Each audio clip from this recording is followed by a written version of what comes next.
நாம் தலைதாரியில் ஜெபம் செய்யலாம்.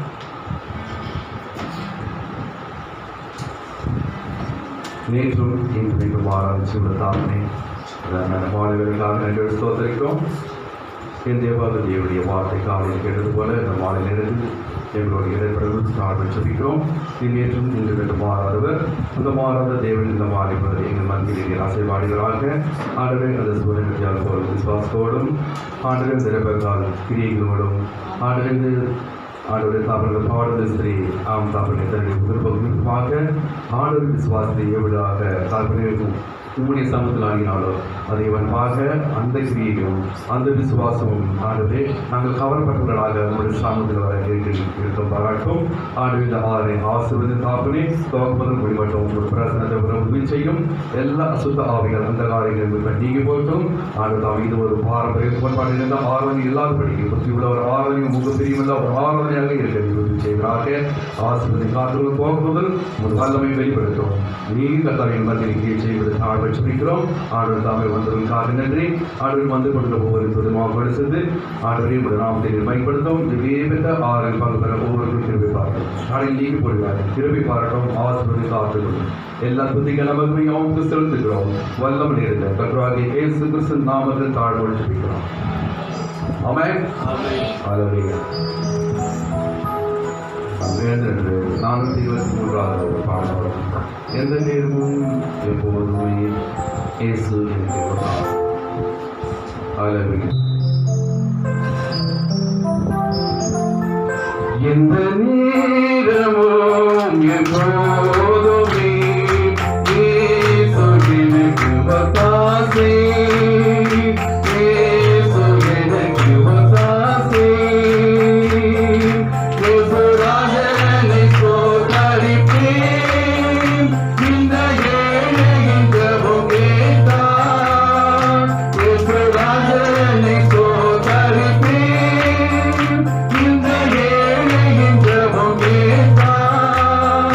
இந்த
நடத்துவான் எந்த நேரமும் எப்போதுமே இயேசு எனக்கு ஒத்தாசை இயேசு எனக்கு ஒத்தாசை.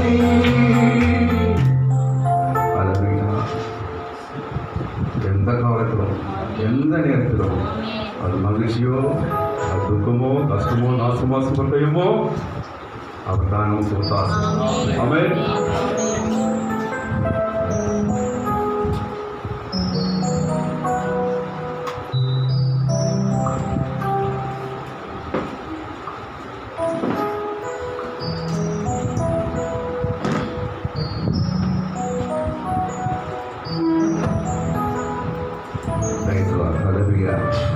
கடைசி போலாக மண்ணுலகிலே மாநிலனாக மாந்தரியாவையும் பாடப்பாடும் பழைய பாடல் பேசலாம்.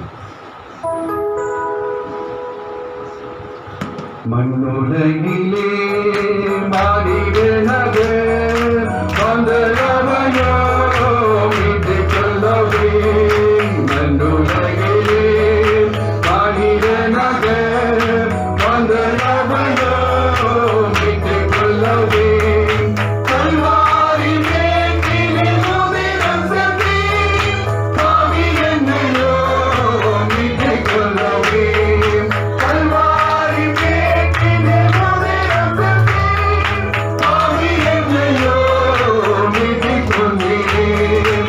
அல்லேலூயா அல்லேலூயா அல்லேலூயா அல்லேலூயா மகிமையும் கனமும் ஸ்தோத்திர துதிகளும் வாழ்த்துகள் எல்லாம் இயேசுவுக்கே.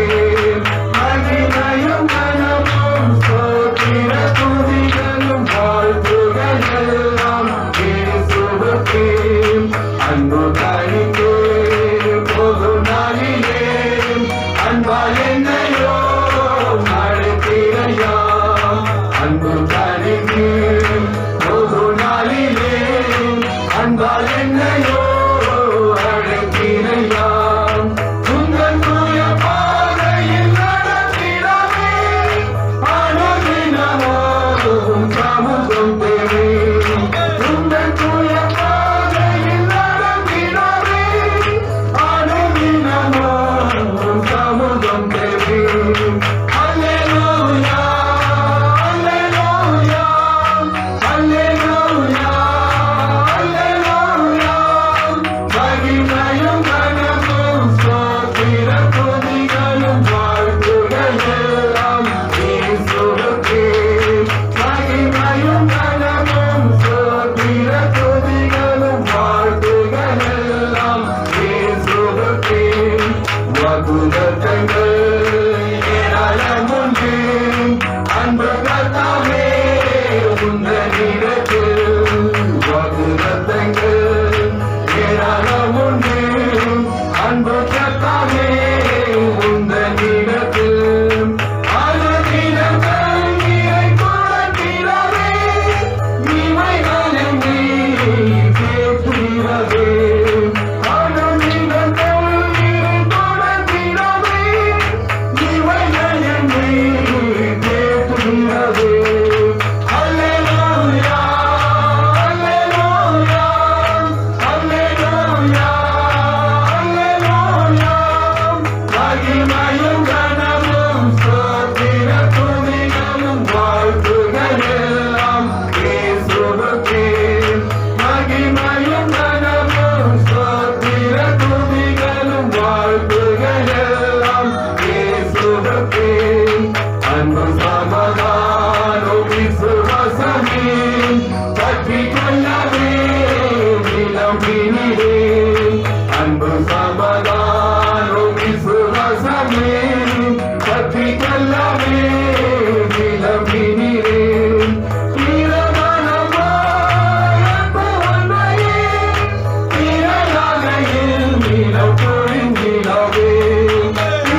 மகிமையும் நீரே, ஆத்மதீசரே என் ஆனந்தம் நீரே, என்னையும் நீரே, என் மகிமையும் நீரே. நீரும் சுடர் கொடியே காலங்களில் வெளிச்சமாக பிரகாசிக்கின்றேன். நீரும் சுடர் கொடியே காலங்களில் வெளிச்சமாக பிரகாசிக்கின்றேன். அல்லேலூயா, அல்லேலூயா, அல்லேலூயா, அல்லேலூயா. மகிமையும் கனமும் ஸ்தோத்திர துதிகளும் வாழ்த்துகளெல்லாம் இயேசுவுக்கே. மகிமையும் கனமும் ஸ்தோத்திர துதிகளும் வாழ்த்துகளெல்லாம் இயேசுவுக்கே. மண்ணுலகிலே மனிதனாக வந்தவனையோ மீட்டுக் கொள்ளவே. மண்ணுலகிலே மனிதனாக வந்தவனையோ மீட்டுக் கொள்ளவே. கல்வாரி மேட்டினில் உதிரம் சிந்தி பாவி என்னையோ மீட்டுக் கொண்டீரே. கல்வாரி மேட்டினில் உதிரம் சிந்தி பாவி என்னையோ மீட்டுக் கொண்டீரே. அல்லேலூயா, அல்லேலூயா, அல்லேலூயா, அல்லேலூயா. மகிமையும் கனமும்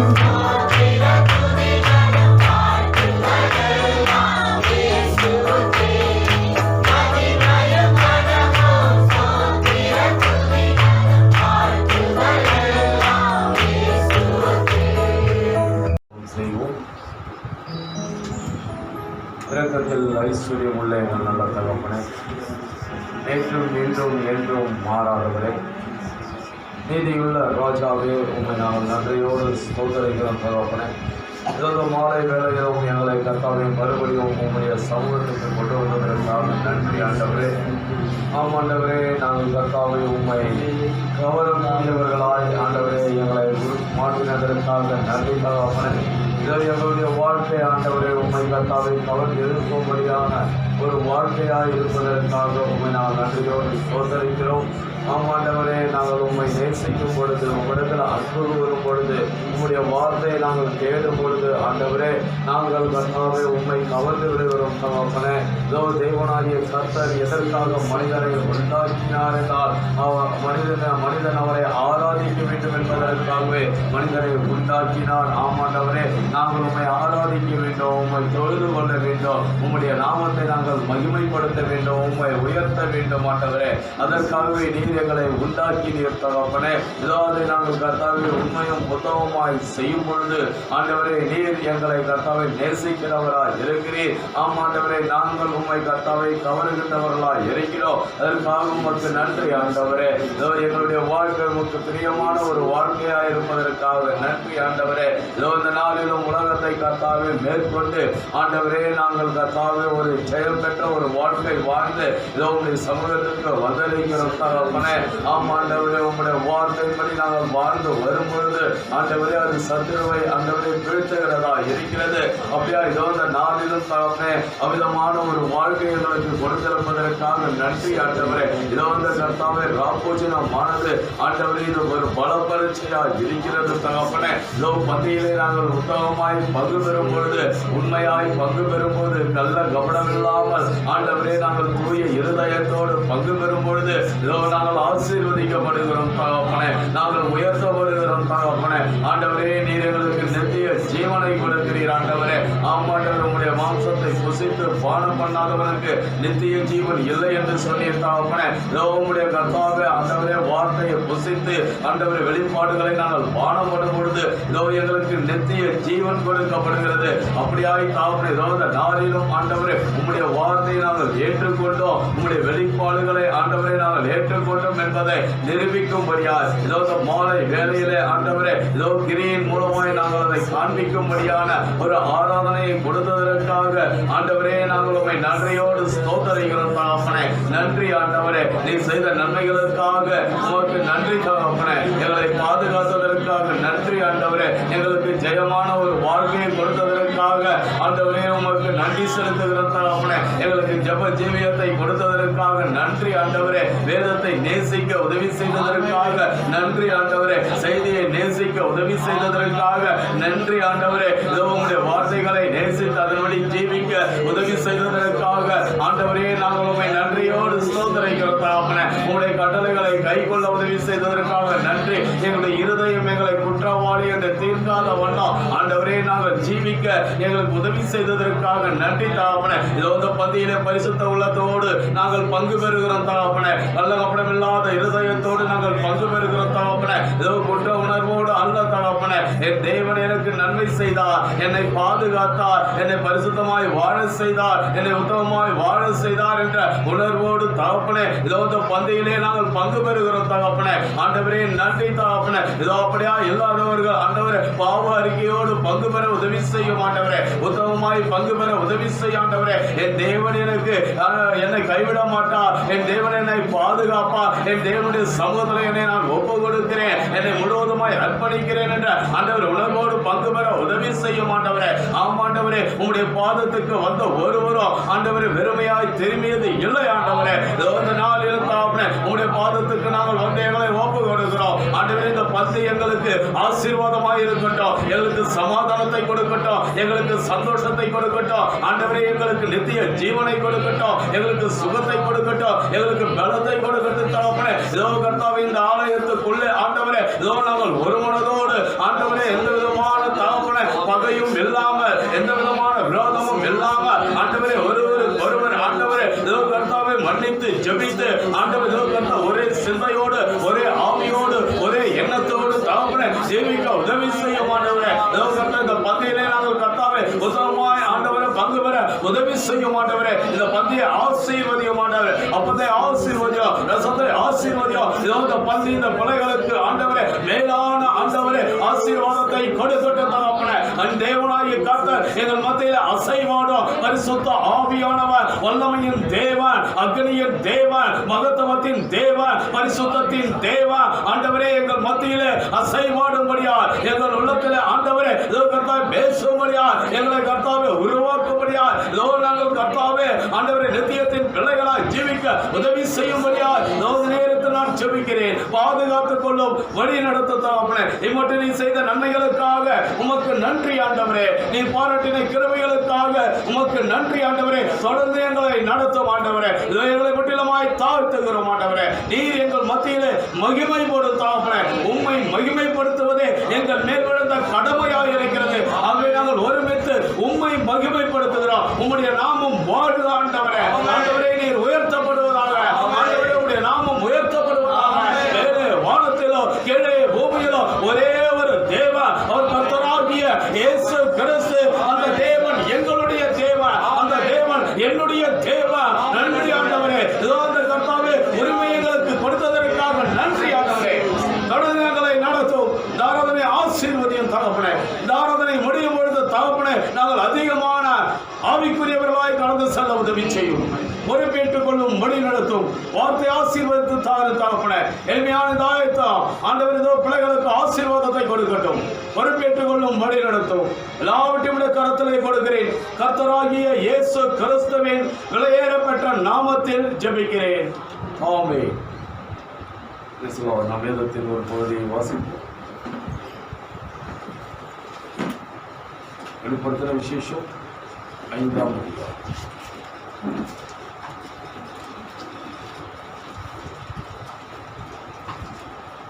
வெளிப்படுத்தின விசேஷம் 5ஆம் அதிகாரம்.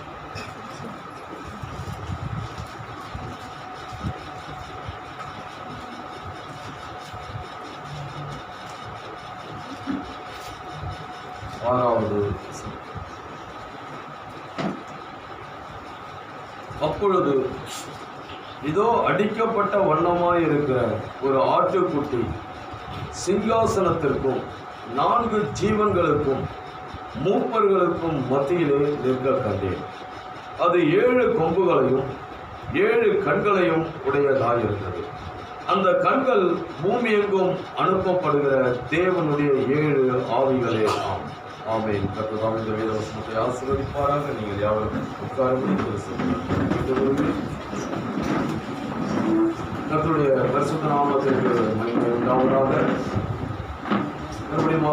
நாளிலே ஆண்டவருடைய சமூகத்திலே நாம் ஒன்று கூறும்படியாகவும் அவருடைய பந்தியிலே பங்கு பெறும்படியாகவும் தேவனாய் கர்த்தர் நம்மை கொண்டு வந்ததற்காக கர்த்தருக்கு நன்றி செலுத்துவோம். கர்த்தராகிய இயேசு கிறிஸ்துவின் நாமத்தினாலே அவருடைய பந்தியிலே பங்கு பெற வந்திருக்கிற அனைவரையும் நான் வாழ்த்துகிறேன். கர்த்தர் தாமே நம்மை ஆசீர்வதிப்பாராக. அவருடைய பந்தியிலே பங்கு பெறுவது ஒரு ஆசீர்வாதமான ஒரு காரியமாக இருக்கிறது. கர்த்தர் அதை நேசிக்கிறார். ஆகவே இந்த பஸ்கா பண்டிகையை நாம் அனுசரிக்க வேண்டும் என்று விரும்புகிறார். பழைய ஏற்பாட்டிலே பஸ்கா, புதிய ஏற்பாட்டிலே எல்லாம் போகிறோம். ஆகவே நமக்காக ஒரு பஸ்கா ஆட்டுக்குட்டி அடிக்கப்பட்டது. கர்த்தராகிய இயேசு கிறிஸ்து நமக்காக அடிக்கப்பட்டார். ஆகவே அவர் நமக்காக ஜீவனை கொடுத்தார், நமக்காக ரத்தம் சிந்தினார். அந்த தேவ ஆட்டுக்குட்டி நமக்காக அடிக்கப்பட்டார். ஆகவே அந்த தேவ ஆட்டுக்குட்டியோடு நாம் ஐக்கியப்படும் பொழுது அவருடைய ஜீவன் நம் மேல் வருகிறது. நாம் நித்திய ஜீவனுக்கு உரியவர்களாக மாறுகிறோம். ஆகவே ஆண்டவராகிய இயேசு கிறிஸ்து இப்படியாக சொல்லுகிறார், என் மாம்சத்தை புசித்து என் இரத்தத்தை பானம் பண்ணுகிறவனுக்கு நித்திய ஜீவன் உண்டு. ஆகவே அவருடைய மாம்சமே தேவனுடைய வார்த்தையாக இருக்கிறது. அவருடைய இரத்தமே வார்த்தை குறித்த ஒரு வெளிப்பாடாக இருக்கிறது. ஆகவே இந்த வார்த்தையை நாம் ஏற்றுக்கொள்ளும் பொழுது, அதை நாம் புசிப்பது என்பதை ஏற்றுக்கொள்ளும் பொழுது, அதை நாம் அங்கே பானம் பண்ணுதல் என்பது அதுபடி ஜீவிக்கும் பொழுது, ஆகவே அது ஒரு வெளிப்பாடாக இருக்கிறது. பானம் என்பது வெளிப்பாடு. ஆகவே அங்கே நாம் வார்த்தையை ஏற்று அதன்படி ஜீவிக்கும் பொழுது நமக்கு ஒரு வெளிப்பாடு வந்துவிடுகிறது. இயேசு கிறிஸ்து எனக்காக ஜீவனை விட்டார்.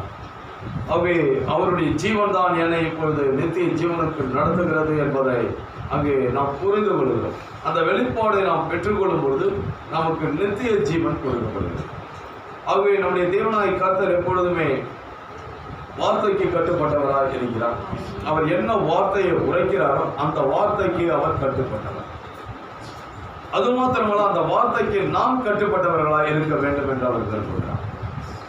அவர் எப்படி வார்த்தைக்கு கட்டுப்பட்டவராக இருக்கிறாரோ அவ்விதமாகவே நாமும் வார்த்தைக்கு கட்டுப்பட்டவர்களாக இருக்க வேண்டும். நம்முடைய ஆண்டவராகிய தேவன் அவர் உரைக்கிற வார்த்தை அவர் ஒரு நாளும் மீற மாட்டார். அவ்விதமாகவே நாமும் அவருடைய வார்த்தையை மீறக்கூடாது என்று தேவன் விரும்புகிறார். அவருக்கான சகோதரி சகோதரி, ஆகவே அவர் இருப்பது போலவே நாம் இருக்க வேண்டும் என்று அவர் விரும்புகிறார். ஆகவேதான் அவர் அங்கே அவருடைய அடிச்சுவடுகளை விட்டு சென்றார். அவருடைய அடிச்சுவடு என்பது அவருடைய வாழ்க்கையாக இருக்கிறது, அவருடைய ஜீவியமாக இருக்கிறது. ஆகவே அவர் எப்படி ஜீவித்தாரோ, அவர் எப்படி வாழ்ந்தாரோ, அவர் எப்படி பிதாவின் சித்தத்தை மாத்திரம் செய்கிறவராக இருந்தாரோ அவ்விதமாகவே நாமும் இருக்க வேண்டும் என்று ஆண்டவர் விரும்புகிறார். ஆகவே அவரை போல நாம் ஜீவிப்போம் என்றால் நமக்கு நித்திய ஜீவன். ஆகவே அவரை போல ஜீவிப்பதற்காகவே தேவனாய் கர்த்தர் நமக்கு ஒரு ஆலயத்தை உருவாக்கி அந்த ஆலயத்தில் நம்மோடு அவர் இடைபடுகிறார். அவருடைய வார்த்தை அவர் கொடுக்கிறார். ஆகவே அந்த வார்த்தை நம்முடைய ஆத்மாவுக்குள்ளே கடந்து செல்ல நாம் அனுமதிப்போம் என்றால் அந்த வார்த்தை நம்மை ஆசீர்வதிக்கும், நமக்கு நித்திய ஜீவனை கொடுக்கும்.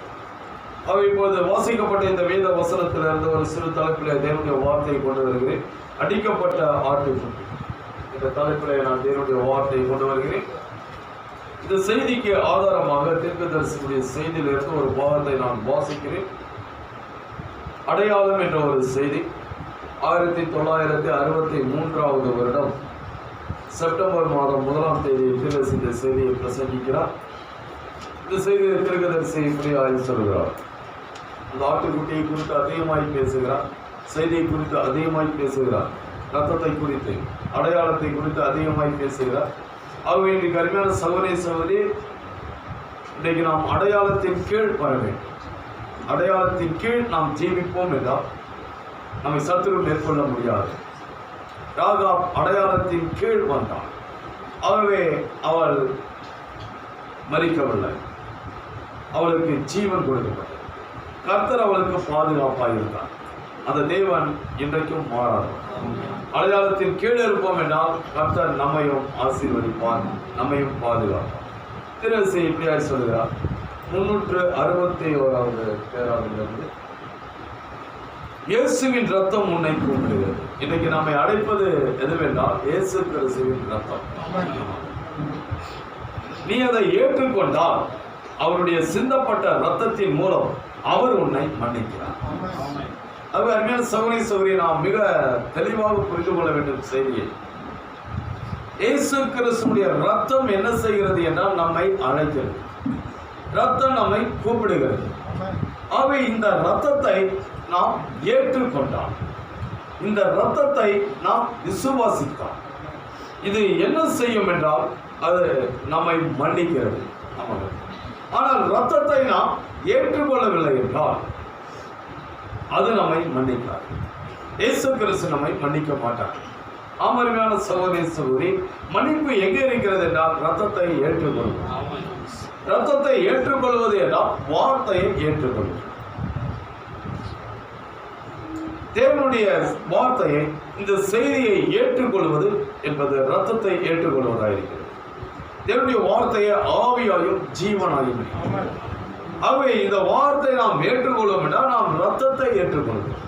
ஆகவே இந்த செய்தி என்ன செய்தி என்றால் பரிசுத்த ஆவியினால் பேசப்பட்ட ஒரு செய்தி, பரிசுத்த ஆவியானவர் கொடுக்கிற செய்தி.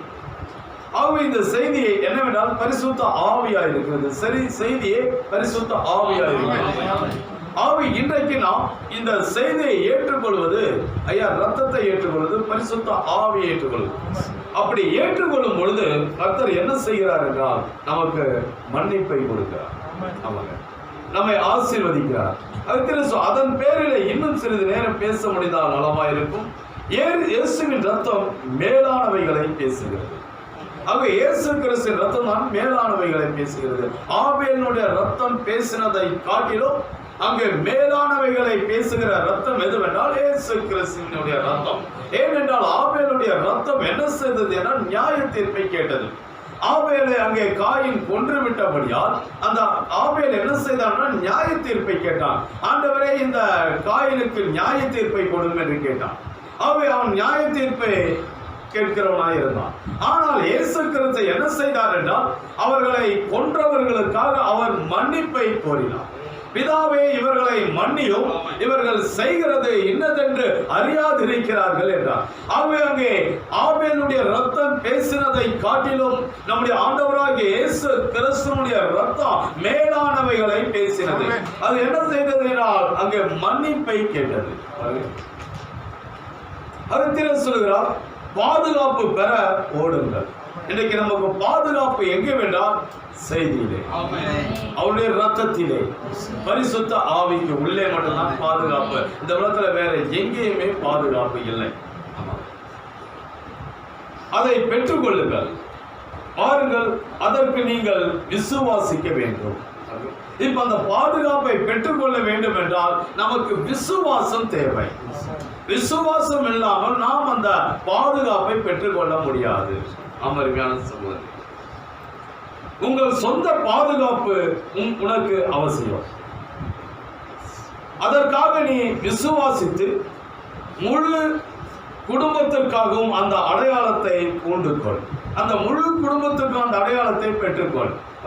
பாருங்கள், நான் எப்படி செய்ய முடியும் என்று நீ கேட்கலாம். அதை உரிமையுடன் கோருவாயாக. அது உன் மீது கிரியை செய்யும் பொழுது நீயும் வார்த்தையும் ஒன்றாகி விடுகிறீர்கள். நான் அதை எப்படி பெற்றுக்கொள்வது கேட்கலாம். ஆனால் திருச்சொல்ல அதை உரிமையோடு கேள் ஆண்டவரிடத்துல.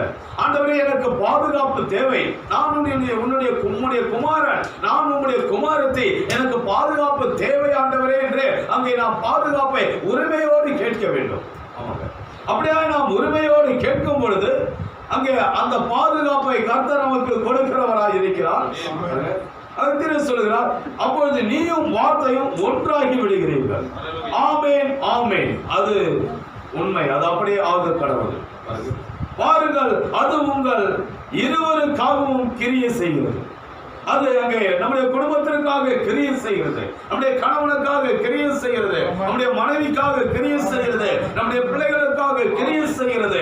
அது அங்கே பின்பு அதை உங்கள் பிள்ளைகளின் மீது வையுங்கள். அது முதலாவது அந்த தாய் தகப்பன் என்ன செய்ய வேண்டும் என்றால் அந்த பாதுகாப்பை கேட்க வேண்டும் உரிமையோடு. ஆண்டவரே, எங்களுக்கு பாதுகாப்பு தேவை, எங்களுக்கு அந்த ரத்தம் தேவை, எங்களுக்கு அந்த பரிசுத்த ஆவி தேவை. ஆண்டவரே, எங்களுக்கு நீர் தேவை. ஆகவே அதை நாம் உரிமை கோரும் பொழுது அதன் பிறகு நாம் அதை நம்முடைய பிள்ளைகளின் மேல் வைக்கலாம். முதல்ல நமக்கு சொந்தமாச்சு நம்ம மற்றவர்களுக்கு கொடுக்கலாம். ஆனால் நமக்கு அது சொந்தமாகவில்லை என்றால் நாம் மற்றவர்களுக்கு அதை கொடுக்க முடியாது. அமர்மையான சகோதரி சகோதரி, ஆக ராகாப் செய்தது போல் நீங்கள் நேசிப்பவர்களின் மீது அதை வையுங்கள். அவை நாம் அதை பெற்றுக்கொள்வோம் என்றால் நாம் நேசிக்கிறவர்கள் மேல் அதை வைக்கலாம். ஆனால் நாம் பெற்றுக்கொள்ளவில்லை என்றால் நேசிக்கிறவர்கள் மேல் அதை வைக்க முடியாது. அமர்மையான சகோதரி சகோதரி, ஆகிய முதலாவது நாம் அதை பெற்றுக்கொள்ள வேண்டும். அவள் அந்த அடையாளத்தை தகப்பனாரின் மீதும் தாயாரின் மீதும் சகோதரர் சகோதரிகளின் மீதும் வைத்து அவர்கள் அனைவரையும் உள்ளே கொண்டு வந்தால் நீங்களும் அவ்வாறே செய்யுங்கள். இன்னைக்கு நம்மளும் அதை செய்யலாம். ஏனென்றா திருவேசினுடைய வார்த்தை சத்தியம், அது உண்மை. ஆமா, ஆகவே திருவேசி ஒரு காரியத்தை சொல்லுகிறா, அது நடக்கக்கூடிய ஒரு காரியம். ஆகவே அங்கே ஒரு தகப்பன் அதை முதலாவது பெற்றுக்கொள்வான் என்றால் அவன் என்ன செய்வான் என்றால் தன்னுடைய மனைவியை தன்னுடைய பிள்ளைகளை ஐயாங்கே உள்ளே கொண்டு வரலாம். ஆகவே ஒரு தாய் அதை பெற்றுக்கொள்வான் என்றால் அந்த தாய் தன்னுடைய கணவனை தன்னுடைய பிள்ளைகளை உள்ளே கொண்டு வரலாம். அந்த வீட்டுக்கு உள்ளே அடையாளத்தின் கீழே ரத்தத்தின் கீழே கொண்டு வரலாம். ஆனால் அதை நாம் பெறவில்லை என்றால் நாம் மற்றவர்கள் மேல் அதை வைக்க முடியாது. அருமையான சகோதரி சகோதரியே, ஆக நாம் பார்க்கிறோம், ஆண்டவரே என் மகன் பின்னால் செல்லுகிறான், என் மகள் பின்னால் செல்லுகிறேன், என் மகன் பின்னால் செல்லுகிறேன், என் மகன் பின்னால் செல்லுகிறேன், அவர்களை நான் உமக்காக உரிமை கோருகிறேன். சாத்தானே, அவளை விடுவி, நான் அவன் பின்னால் செல்லுகிறேன், அந்த அடையாளத்தை நான் போடுகிறேன் என்று கூறுங்கள். அவர் திருச்சொல்ல இங்கே நாம் என்ன செய்ய வேண்டும் என்றால் நம்முடைய மகன் அங்கே தவறான வழியிலே செல்லுவான் என்றால், வார்த்தைப்படி ஜீவிக்காமல் இருப்பான் என்றால், மனம் போல ஜீவிக்கிறவனா இருப்பான் என்றால், மகள் அப்படியா ஜீவிப்பான் என்றால், அங்கே இந்த தாய் தகப்பன் என்ன செய்ய வேண்டும் என்றால், ஆண்டவரே நான் இவர்கள் பின்னால் சென்று அவர்கள் மேல் அந்த அடையாளத்தை வைக்கிறேன். அமிதமாய் நாம் அந்த விசுவாசத்தோடு அவர்களுக்காக அந்த ஜபத்தை ஏறெடுக்கும் பொழுது, நாம் அதை பெற்றுக்கொள்ளும் பொழுது அதை அவர்கள் மேல் வைக்க முடியும். ஆமாங்க, அந்த அடையாளத்தை நான் போடுகிறேன் என்று கூறுங்கள். எனக்குள் வாசம் செய்யும் பரிசுத்த ஆவியே என் மகளை இழுத்துக் கொள்ளும். நமக்குள்ள பரிசுத்த ஆவி இருக்கும் என்றால் அது என்ன செய்யும் என்றால் நம்முடைய குடும்பத்தை இழுக்கும். ஆமாங்க, எடுத்துக்கொள்ளும்.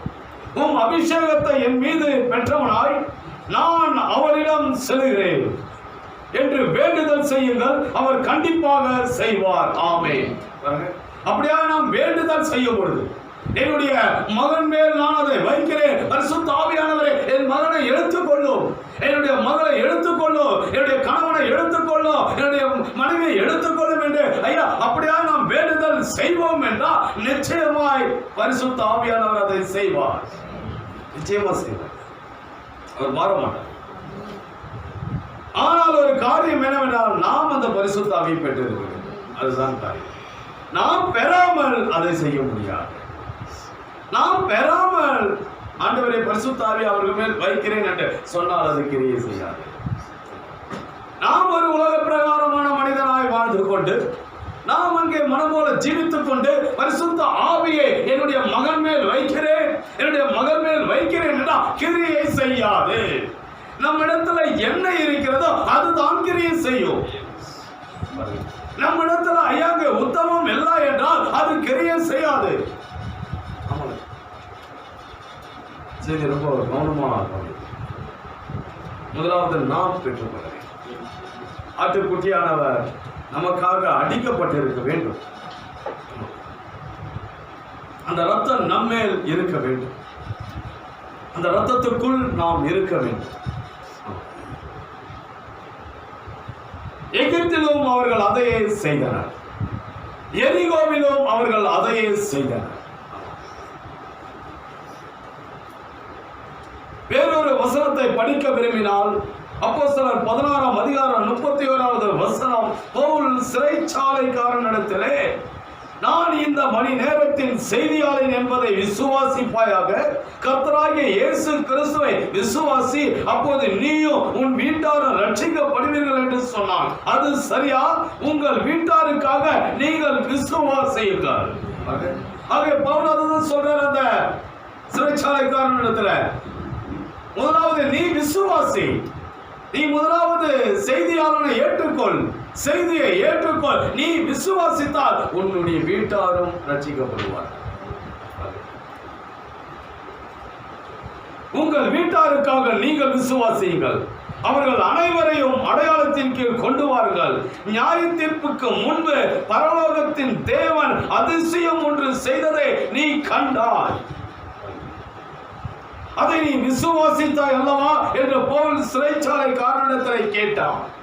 சொல்றான், இப்போ ஒரு மகத்தான காரியத்தை நீ பார்த்த இல்லையா? ஏனென்றால் பூமி அதிர்ச்சி வந்தது, ஆனால் கதவுகள் மட்டும் திறந்தது. என்னை பூட்டி வைத்திருந்த அந்த சங்கிலிகள் மட்டும் இருந்தது. இயற்கைக்கு மேம்பட்ட ஒரு அசைவை கண்டாய் அல்லவா சொல்றான் பவுல். ஆகவே இதை நீ விசுவாசி. ஆம், நான் என்ன செய்ய வேண்டும் கேட்கிறான். இப்ப நான் என்ன செய்யணும்? பார்த்தேன், அற்புதத்தை பார்த்தேன், அதிசயத்தை பார்த்தேன். எப்படிதான் இந்த கதவுகள் திறந்தது தெரியல, எப்படிதான் சங்கிலிகள் கீழே விழுந்தது தெரியல, இந்த பூமி அதிர்ச்சி என்ன அதிர்ச்சின்னு தெரியல, இந்த சிறைச்சாலையில மட்டும் வந்ததே. இயற்கைக்கு மேம்பட்ட ஒரு அசைவு ஏற்பட்டது. அதை நான் விசுவாசிக்கிறேன். நான் இப்ப என்ன செய்ய வேண்டும்? இன்னைக்கு அருமையான சகோதரி சகோதரியே, அற்புதங்களை பார்க்கிற, அதிசயங்களை பார்க்கிற, செய்திகளை கேட்கிற நாம் என்ன செய்ய வேண்டும் என்றால் நமக்குள்ளே இந்த கேள்வி வர வேண்டாம், நான் என்ன செய்ய வேண்டும்? எழுந்து ஞானஸ்தானம் பெற்றுக்கொள். பவுல் சிறைச்சாலைக்காரனுக்கு ஞானஸ்தானம் கொடுத்தார். கர்த்தராகிய இயேசு கிறிஸ்துவை விசுவாசி, அப்பொழுது நீயும் உன் வீட்டாரும் ரட்சிக்கப்படுவீர்கள் என்று அவனிடத்தில் கூறினார். சொல்றான், முதல்ல நீ ஞானஸ்தானம் பெற்றிருப்பான், நீ விசுவாசியா, உன் குடும்பம் ரட்சிப்பு. யாரை விசுவாசிக்க வேண்டும்? உங்கள் வீட்டார் ரட்சிக்கப்படுவதற்கான இயேசு கிறிஸ்துவை விசுவாசியுங்கள். அந்த அடையாளத்தை உங்கள் வீட்டாரின் மீது போடுங்கள்.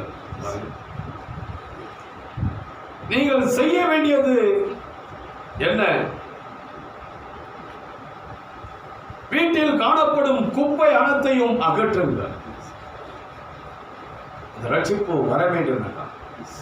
உங்கள் வீட்டில் இருக்கிற குப்பைகளை அகற்றுங்கள். குட்டை பாவாடையும் அரைக்கால் சட்டையும் சீட்டாட்டத்தையும் சிகரெட்டுகளையும் டெலிவிஷன்களையும் இது போன்ற எல்லாவற்றையும் தூர எறியுங்கள். ரட்சிப்பு வர வேண்டும். இதோட ரட்சிப்பு வராது. இதெல்லாம் இந்த குப்பைகள் எல்லாம் நம்முடைய வீட்டில் இருக்கும்போது ரட்சிப்பு வராது. கர்த்தர் சிறிய கிரியை செய்ய முடியாது. ஏனெனில் நீங்கள் அடையாளத்தை போட போகிறீர்கள். இப்ப அடையாளத்தை போனோம், குப்பைகள் இருக்கக்கூடாது. குப்பைகள் இருக்கிற இடத்துல அடையாளத்தை போட்டா ஒரு பலன் இருக்காது. ஆமையா, அவை அனைத்தையும் அகற்றுங்கள். நடனங்களையும் பார்ட்டிகளையும் ராக் அண்ட் ரோல் நடனங்களையும் கீழ்த்தரமான செய்தி தாள்களையும் உலகத்தின் காரியங்கள் அனைத்தையும் வீட்டில் நின்று அப்புறப்படுத்தி உதைத்து தள்ளிவிடுங்கள். இந்த இடத்தை நாங்கள் சுத்தமாக்குகிறோம் என்று கூறுங்கள். ரட்சிப்பு வர வேண்டும் என்றால் ஐயா அந்த இடம் சுத்தமாக வேண்டும். சிற்றின்பங்கள் எல்லாம் தூர போக வேண்டும், தூக்கி எறிய வேண்டும். உலகத்தை தூக்கி எறிய வேண்டும், அசுத்தத்தை தூக்கி எறிய வேண்டும், கீழ்த்தரமான காரியங்களை தூக்கி எறிய வேண்டும். யாக்கோபு செய்தது போன்று அவன் மனைவியிடமும் மற்றவர்களிடமும் உங்கள் ஆடைகளை துவைத்து சுத்தம் பண்ணுங்கள், அந்நிய தேவர்களை அகற்றி விடுங்கள் என்றால் ஆவே அங்கே யாக்கோபு செய்தது போல அங்கே நம்மை சுத்திகரித்துக் கொள்ள வேண்டும். அப்பொழுதுதான் கர்த்தர் ரட்சிப்பை ஓட்டுவார். அப்பொழுதுதான் கர்த்தர் நம்முடைய வாழ்க்கையிலே கிரியை செய்வார். அப்பொழுதுதான் கர்த்தர் அங்கே ஐயா நம்முடைய வீட்டுக்குள்ளே வருவார். கர்த்தர் பெரிய காரியங்களை செய்வார். குப்பைகள் இருக்கும் என்றால், அசுத்தங்கள் இருக்கும் என்றால், டெலிவிஷன் இருக்கும் என்றால், ஐயா உலக காரியங்கள் இருக்கும் என்றால் கர்த்தர் அந்த வீட்டுக்குள்ளே வர முடியாது. ரட்சிப்பு வராது, அற்புதங்கள் நடக்காது, அதிசயங்கள் நடக்காது. யோசுவா யோர்தானை கடப்பதற்கு முன்பு என்ன சொன்னான் என்று உங்களுக்கு தெரியுமா? உங்கள் ஆடைகளை துவைத்து சுத்தம் பண்ணுங்கள், உங்கள் மனைவிகளிடம் சேராதிருங்கள், ஆயத்தப்படுங்கள், 3 நாட்களுக்குள் நாம் யோர்தானை கடந்து விடுவோம் என்று சொன்னான். ஆமென். 3 நாட்களுக்குள்ளே யோர்தானை கடந்து விடுவோம் என்றான். அவன் ஆயத்தப்பட்டான். அது அடையாளத்தை போடுதலாகும். ஆமென். அதுதான் ஆயத்தப்படுதல், அதுதான் அடையாளத்தை போடுவதாக இருக்கிறது. ஆகவே நாம் ஆயத்தப்பட வேண்டும். நமக்கு எப்பவுமே ஆயத்தமாக, ஆயத்தத்தோடு இருந்தால் மட்டுமே கர்த்தர் நம்மோடு இருப்பார். ஆயத்தத்தோடு இல்லை என்றால் கர்த்தர் நம்மோடு இருக்க முடியாது. எப்போதுமே அந்த அழைப்பு வரும்போது ஆயத்தமா இருக்கும். எப்போதுமே அடுத்த வினாடி ஆயத்தமா இருக்கணும். அந்த ஆயத்தம் நம்மிடத்துல இருந்தால் தான் பாதுகாப்பு, இல்லை என்றால் உபத்திரவம். ஆயத்தமாகுங்கள், அடையாளத்தை போடுங்கள், விசுவாசியுங்கள், சுத்தப்படுத்துங்கள். உங்கள் பிள்ளைகளும் உங்கள் குடும்பமும் நீங்கள் நேசிப்பவர்களும் அதை உங்களில் காணட்டும். அப்பொழுது அது சக்தி வாய்ந்ததாக இருக்கும். ஆமையா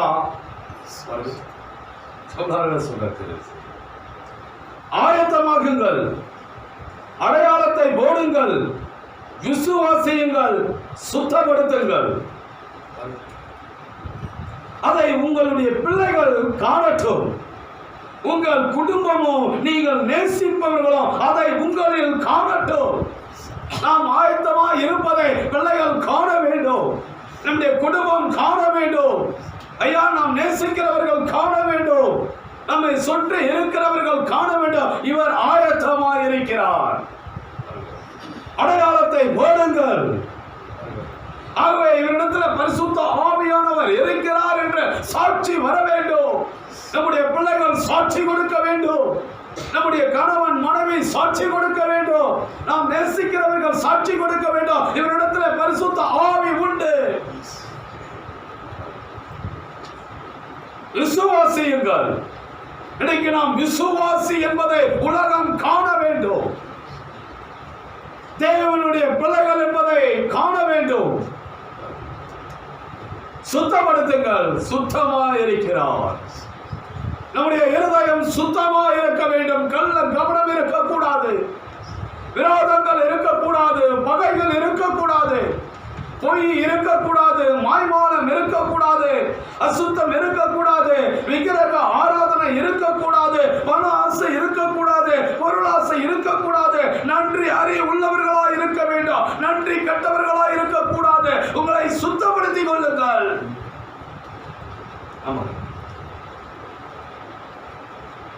இதை நம்முடைய பிள்ளைகள் காண வேண்டும்.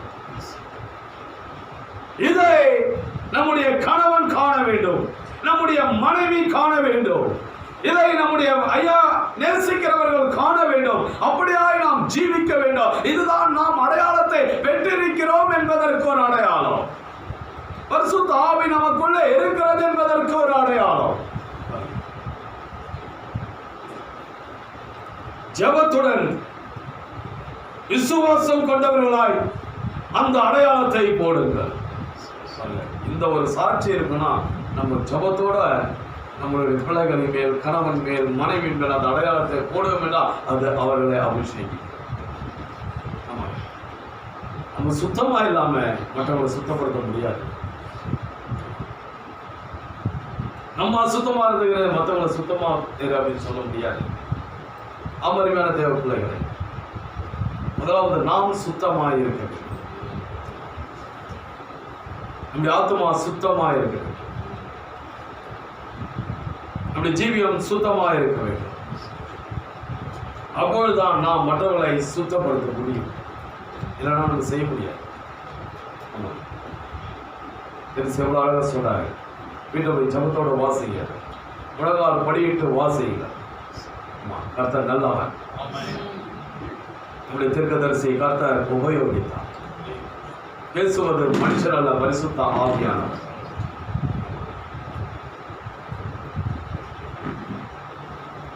ஜபத்துடன் விசுவாசம் கொண்டவர்களாய் அந்த அடையாளத்தை போடுங்கள். அன்புடன் அதை செய்யுங்கள். அன்போடு அதை செய்யுங்கள். அப்பொழுது நிச்சயம் நிறைவேறும் என்பதை நீங்கள் அறிவீர்கள். ஆமா, நம்ம சுத்தமா இருப்போம்னா நம்மளுக்கு அந்த ஃபெய்த் வந்து, விசுவாசம், அந்த ஒரு உறுதி வந்து, அது கிரியை செய்யும் என்ற நம்பிக்கையோடு அந்த அடையாளத்தை போடுங்கள். ஆமா, கிரியை செய்யும் என்ற ஒரு நம்பிக்கை இருக்க வேண்டும். அந்த நம்பிக்கையோடு அந்த அடையாளத்தை போட வேண்டும். உங்கள் பிள்ளையுடன் அல்லது உங்கள் மனைவி, கணவன், நீங்கள் நேசிப்பவர்கள் இவர்களுடன் நீங்கள் பேசும்போது அது உண்மையில் கிரியை செய்யும் என்று நம்புங்கள். பிள்ளைகளிடத்தில் பேசும்போது, கணவனிடத்தில் பேசும்போது, மனைவியிடத்தில் பேசும்பொழுது, நீங்கள் நேசிப்பவரிடத்தில் பேசும்போது அது கிரியை செய்யும் என்று நம்புங்கள். விசுவாசத்தோடு பேசுங்கள். அது உண்மையில் கிரியை செய்யும் என்று நம்புங்கள். ஆண்டவரே, அவர்களை நான் உரிமை கோருகிறேன், அவர்கள் என்னுடையவர்கள். ஆண்டவரே, உமக்காக நான் அவர்களை பெற்றுக்கொள்ளப் போகிறேன் என்று சொல்லுங்கள். அதை அவர்கள் மீது போடுங்கள்.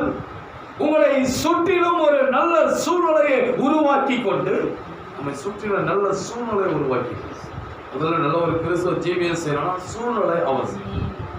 சூழ்நிலை சரியா இல்லைன்னா கிறிஸ்துவ ஜீவியம் செய்ய முடியாது. உங்களை சுற்றிலும் ஒரு நல்ல சூழ்நிலையை உருவாக்கி கொண்டு அதில் நிலைக்கிறது. நல்ல ஒரு சூழ்நிலை, கிறிஸ்டியன் அட்மாஸ்பியர் நமக்கு தேவை. அந்த கிறிஸ்துவ சூழ்நிலை நமக்கு தேவை. ஜெபிப்பது, வேதம் வாசிப்பது, திருச்சபை செய்தியை வாசிப்பது, அதை கேட்பது, அதை குறித்து பேசுவது, கணவனிடத்தில் பேசுவது, மனைவியிடத்தில் பேசுவது, பிள்ளைகளிடத்தில் பேசுவது, அதை குறித்து அந்த ஐயா அற்புதமான காரியங்களை குறித்து அங்கே அதை வியாக்கியானப்படுத்துவது, அதை குறித்து ஐயா அங்கே பிள்ளைகளோடு மனைவியோடு சந்தோஷத்தோடு அதை குறித்து ஆண்டவரை மகிமைப்படுத்துவது, இவ்விதமான ஒரு சூழ்நிலையை உருவாக்கி கொண்டு, ஆமாம்,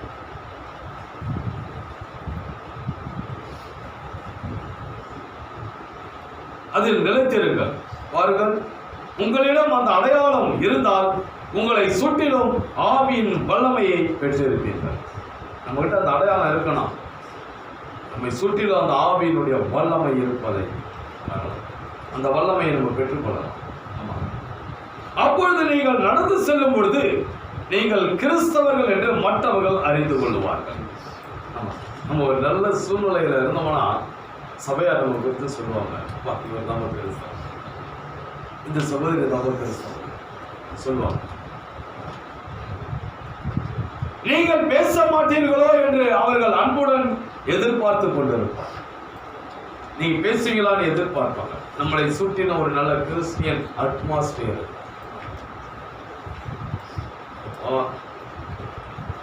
வாய மூடுமா அப்படின்னா அந்த மாதிரி இருக்கு. வாய திறந்தா எச்சித்தலும் நான் ஸ்டாப்பாக போகும், அப்படி இருக்கும் கிறிஸ்டியன் அட்மாஸ்பியர். உங்கள் வார்த்தையை அவர்கள் நம்புவார்கள். அந்த கிறிஸ்டியன் அட்மாஸ்பியர் வந்துட்டா நம்முடைய வார்த்தையை அவங்க நம்புவாங்க. நீ பாருங்க, ஒரு சில சொல்ற வார்த்தையை நம்பவே முடியல. எவ்வளோ நாள் தந்தே இந்த தீர்மானம், எத்தனை வாரம் தந்தே, எத்தனை மாசம் தரலையே அப்படின்னு அப்படியே இருக்கக்கூடாது. நம்மை சுற்றிலும் அந்த கிறிஸ்டியன் அட்மாஸ்பியர் இருக்கும் என்றால், ஐயா நம்ம கிறிஸ்துவுக்குள் இருப்போம் என்றால், பரிசுத்த ஆவிக்குள் இருப்போம் என்றால், ரத்தத்துக்குள் இருப்போம் என்றால் நம்முடைய வார்த்தை எல்லாருமே நம்புவார், மாறாது. நீங்கள் சொல்லுவதையெல்லாம் அவர்கள் ஏற்றுக்கொள்வார்கள். பாருங்கள், அதுதான் பரிசுத்த ஆவி, அதுதான் ரத்தம். அப்பா அவனுக்கு அருமையான சகோதரி சகோதரியே, நாம் அந்த ரத்தத்துக்கு கீழ் வர வேண்டும், பரிசுத்த ஆவிக்கு கீழ் வர வேண்டும். அசைவில்லாதவர்களாக இருக்கிறது. ஏனென்றால் அசைவில்லாத ராஜ்யத்திற்கு செல்லவும், அசையக்கூடிய ராஜ்யம் அல்ல நாம் செல்வது.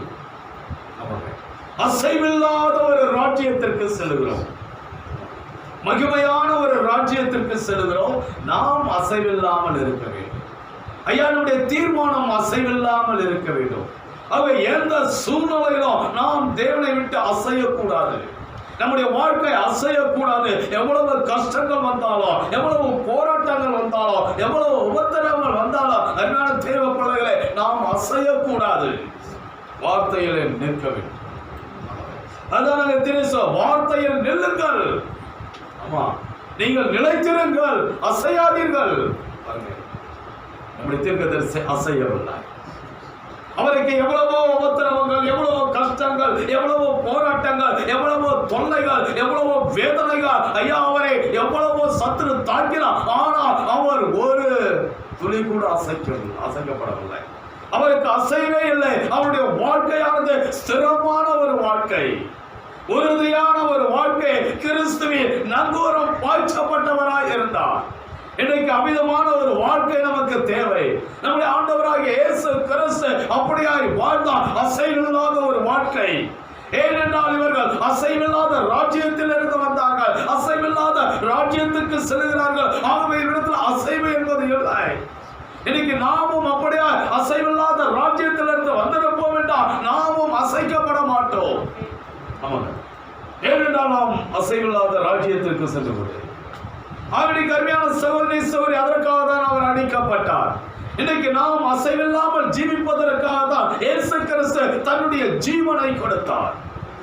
அவர் இந்த கல்வாரி மேட்டிலே அவர் அங்கே உதிரம் எதற்காக சிந்தினார் என்றால் நாம் அசையக்கூடாது என்பதற்காக, நாம் ஒரு ஸ்திரமான ஒரு வாழ்க்கை வாழ வேண்டும் என்பதற்காகவே அவர் ரத்தம் சிந்தினார்.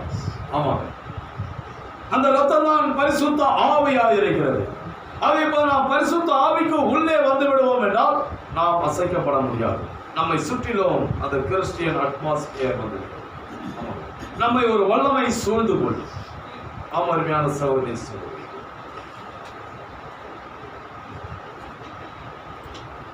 யாத்திராகமம் 12ஆம் அதிகாரம் 12-13 சட்டவாசி.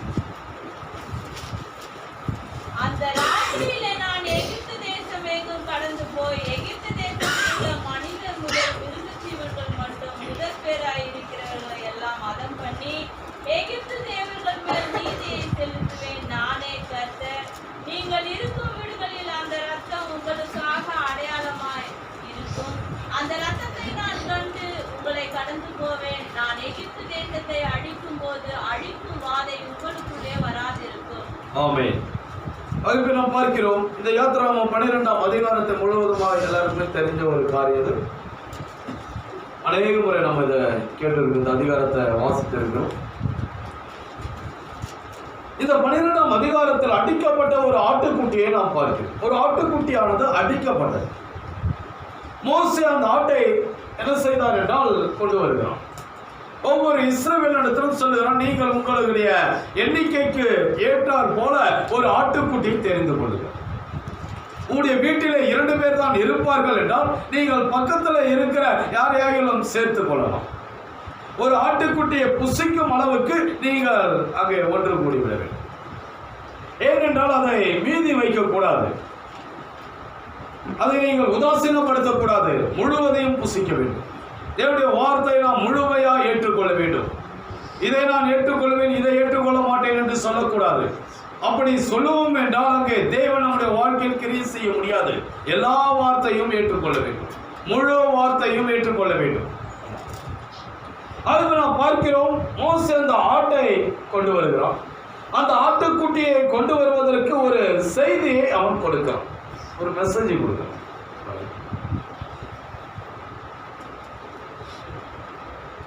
இந்த மோசே கொண்டு வந்த இந்த ஆட்டுக்குட்டியை அவர்கள் என்ன செய்ய வேண்டும் என்றால், அந்த செய்தி என்ன சொல்லுகிறது என்றால், நீங்கள் உங்களுடைய எண்ணிக்கைக்கு தகுந்தாற் போல ஒரு ஆட்டுக்குட்டியை தெரிந்து கொள்ளுங்கள். அந்த ஆட்டுக்குட்டியை தெரிந்து கொண்டு அதை என்ன செய்ய வேண்டும் என்றால், நீங்கள் சாயங்காலத்தில் அதை அடிக்க வேண்டும். அந்த ஆட்டை நீங்கள் சாயங்காலத்தில் அடிக்க வேண்டும். அதை அடித்து என்ன செய்ய வேண்டும் என்றால், அதனுடைய ரத்தத்தை ஒரு கிண்ணியில பிடித்து ஒரு பாத்திரத்தில் பிடித்து அந்த பாத்திரத்தில் அந்த ரத்தத்தை எடுத்துக்கொண்டு அதில் ஒரு என்ன செய்ய வேண்டும் என்றால், அந்த பூண்டு செடியினால் அங்கே அந்த ரத்தத்தை தொட்டு நிலைக்காலிலே பூச வேண்டும். அந்த ஈசோப்பு என்ற அந்த ஒரு விதமான பூண்டு செடி, அது பாழடைந்த சுவர்களினுடைய வெடிப்புகளிலே வளரக்கூடிய ஒன்றுக்கும் உதவாத ஒரு பூண்டு செடி. அந்த பூண்டு செடியை எடுத்து அதை ஃப்ரெஷ்ஷாக கட்டி அதை என்ன செய்ய வேண்டும் என்றால் அந்த கிண்ணியிலே தொட்டு நிலைக்காலிலே பூச வேண்டும். ஈசோப்பு எதற்கு அடையாளமா இருக்கிறது என்றால் அது தாழ்மைக்கு அடையாளமா இருக்கிறது, ஒரு எளிமைக்கு அடையாளமா இருக்கிறது. ரத்தத்தை தொடுவதற்கு யாருக்கு அதிகாரம் இருக்கிறது என்றால் தாழ்மை உள்ளவர்களுக்கு, வேறு ஒருவருக்கும் அதிகாரம் இல்லை. தாழ்மை இருந்தால் மாத்திரமே ரத்தத்தை நாம் தொட முடியும். தாழ்மையான ஒரு ஜீவியம் இல்லை என்றால், பணிவான ஒரு ஜீவியம் இல்லை என்றால், ஐயாங்க அர்ப்பணிக்கப்பட்ட ஒரு ஜீவியம் இல்லை என்றால் இந்த ரத்தத்தை தொடுவதற்கு நமக்கு அதிகாரம் இல்லை. ஆக நாம் பார்க்கிறோம், அந்த ஈசோப்பினால் ஒன்றுக்கும் உதவாத ஈசோப்பு. ஆண்டவரே, நான் ஒன்றுமற்றவன், எனக்கு ஆண்டவரே எந்த விதமான மேன்மையும் இல்லை ஆண்டவரே, நான் ஒரு பூண்டு செடி ஆண்டவரே, ஒன்றுக்கும் உதவாத ஒரு பூண்டு செடி ஆண்டவரே, பாழடைந்த வீடுகளினுடைய ஐயா அந்த வெடிப்புகளிலே வளர்கிற பூண்டு செடி. ஆகவே கரடு முரடான ஒரு செடி, எந்த மேன்மையும் அதற்கு கிடையாது. ஆகவே அப்படிப்பட்ட ஒரு செடி ஆண்டவரே என்று நாம் நம்மை ஆண்டவருடைய சமூகத்தை தாழ்த்தும் பொழுது ரத்தத்தை தொடுவதற்கு நமக்கு உரிமை கொடுக்கப்படுகிறது. ஆக இப்பொழுது அந்த குடும்ப தலைவன் என்ன செய்ய வேண்டும் என்றால் அந்த பூண்டு செடியில ரத்தத்தை தொட்டு அவன் நிலைக்கால்களிலே பூச வேண்டும். அப்படியாய் பூசும் போது அந்த ராத்திரியிலே சங்கார தூதன் கடந்து போகும்போது அவன் அந்த ரத்தத்தை கண்டு விலகி போவான்.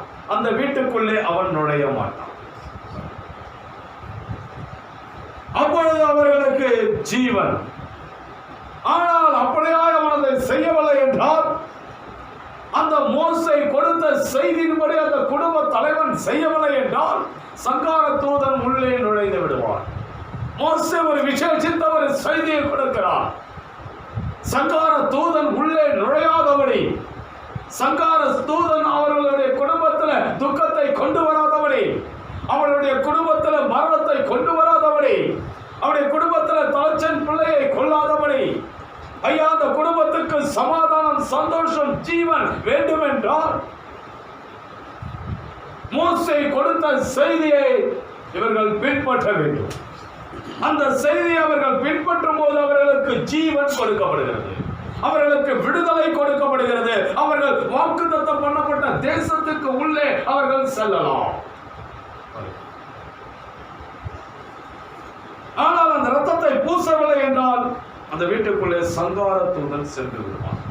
அப்படியே மோசே ஒரு விசேஷித்த ஒரு செய்தியை அன்றைக்கு அந்த இஸ்ரவேல் ஜனங்களுக்கு கொடுத்தார். இஸ்ரவேலர் அந்த செய்தியின்படி நடந்தபோது அவர்கள் பாதுகாக்கப்பட்டார்கள்.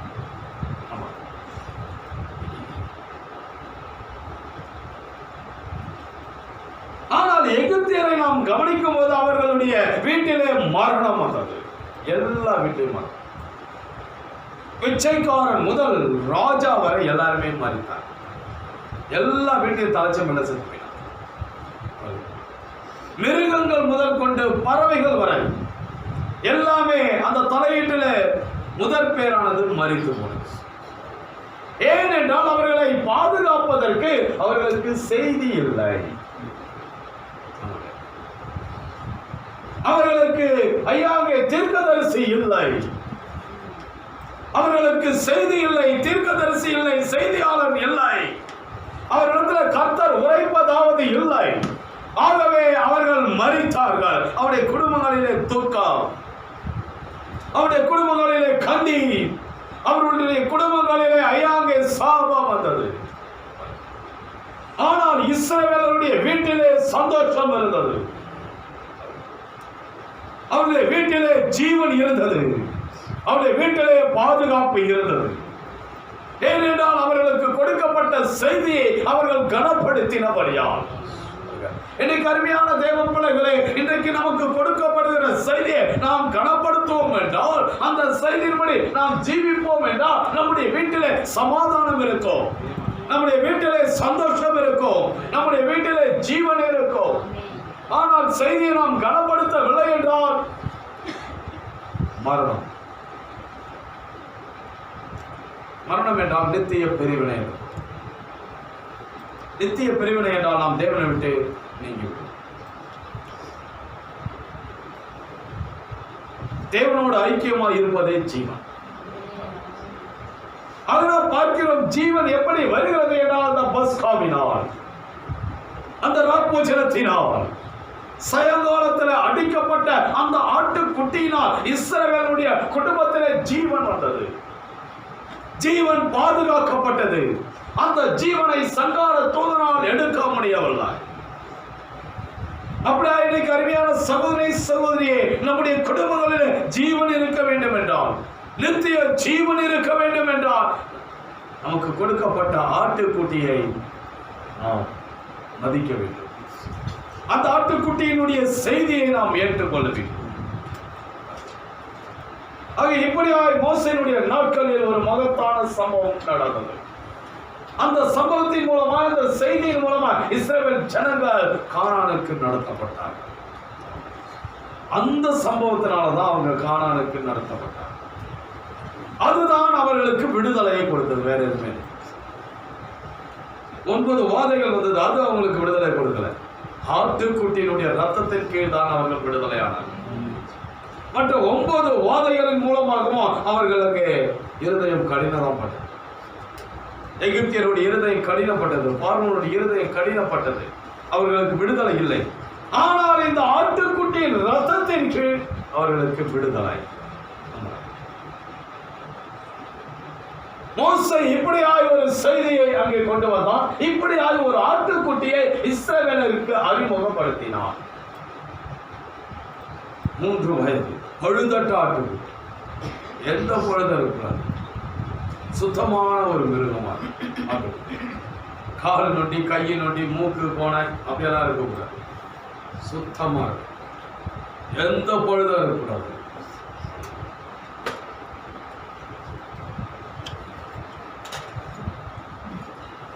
சுத்தமான ஆட்டுக்குட்டி அவர்கள் தெரிந்து கொள்ள. செவிடு குருடனா இருக்கக்கூடாது. ஒரு கண்ணு பார்க்கறது, ஒரு கண்ணு குருடா இருக்குது, அப்படி கூட இருக்கக்கூடாது. ஆமா, டப்புன்னு அப்படி ஒரு இது தட்டினா டக்குன்னு ஆடு திரும்பணும், மரணும் பார்ப்பான், மரல தான் பார்ப்பான். அப்பதான் காது கேட்குது. அது அப்படியே நின்று இருந்தனாக்கா இது காது கேட்கலாம். பழுதற்ற ஒரு ஆட்டுக்குட்டி, எல்லாவற்றிலுமே சுத்தமா இருக்கணும், நல்லா காது கேட்கணும், கண்ணு தெரியணும், நல்லா அது கத்தணும், எல்லாமே நல்லா இருக்கணும். காலுகள் எல்லாம் பார்த்தா எல்லாமே நல்லா இருக்கணும், நல்லா ஓடணும், நல்லா பொடுன்னு இருக்கணும். அப்படிப்பட்ட ஒரு ஆட்டுக்குட்டி தான். இப்படியாக ஒரு ஆட்டுக்குட்டியை மோசே அறிமுகப்படுத்தினார். அந்த ஆட்டுக்குட்டியின் கீழ் அவர்கள் விடுதலையானார். அதன் பிறகு நாம் பார்க்கிறோம், அங்கே யோவான் 1ஆம் அதிகாரம் 29வது வசனத்தை எடுத்து வாசிக்கும் பொழுது அங்கே யோவான் சாணகன் ஒரு செய்தியை கொடுக்கிறான். அவன் ஒரு ஆட்டுக்குட்டியை என்ன செய்தான் என்று அறிமுகப்படுத்துகிறான். யோவான் 1:21. உலகத்தின் பாவத்தை சுமந்து தீர்க்கிற தேவ ஆட்டுக்குட்டி.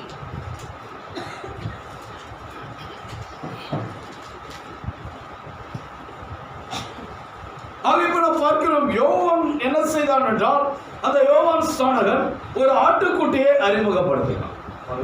இதோ உலகத்தின் பாவத்தை சுமந்து தீர்க்கிற தேவ ஆட்டுக்குட்டி. ஒரு மகத்தான ஆட்டுக்குட்டியை அறிமுகப்படுத்தினான்.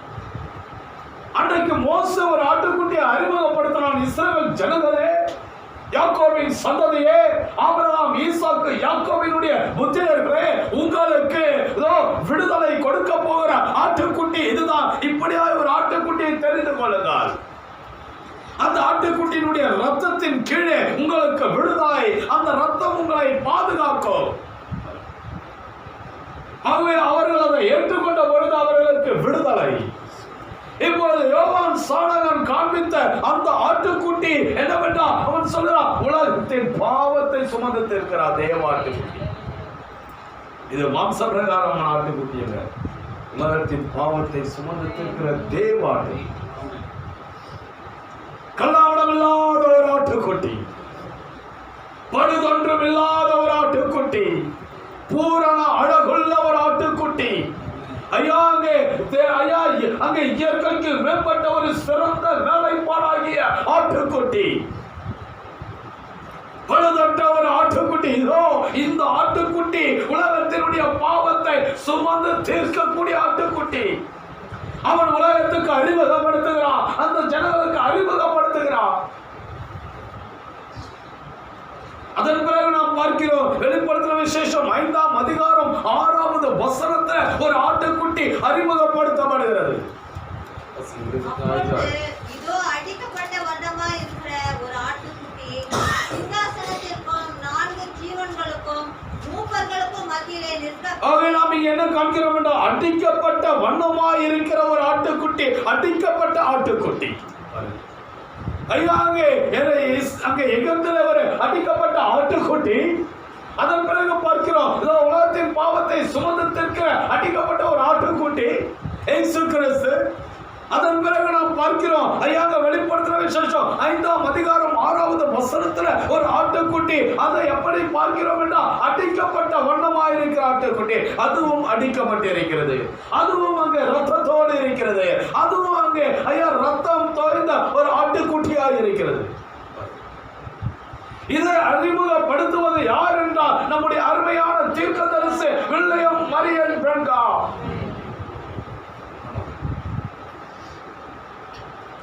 மோசே அறிமுகப்படுத்தின அந்த ஆட்டுக்குட்டி அவர்களை எகிப்திலே இருந்து கானான் தேசத்துக்கு நடத்தியது.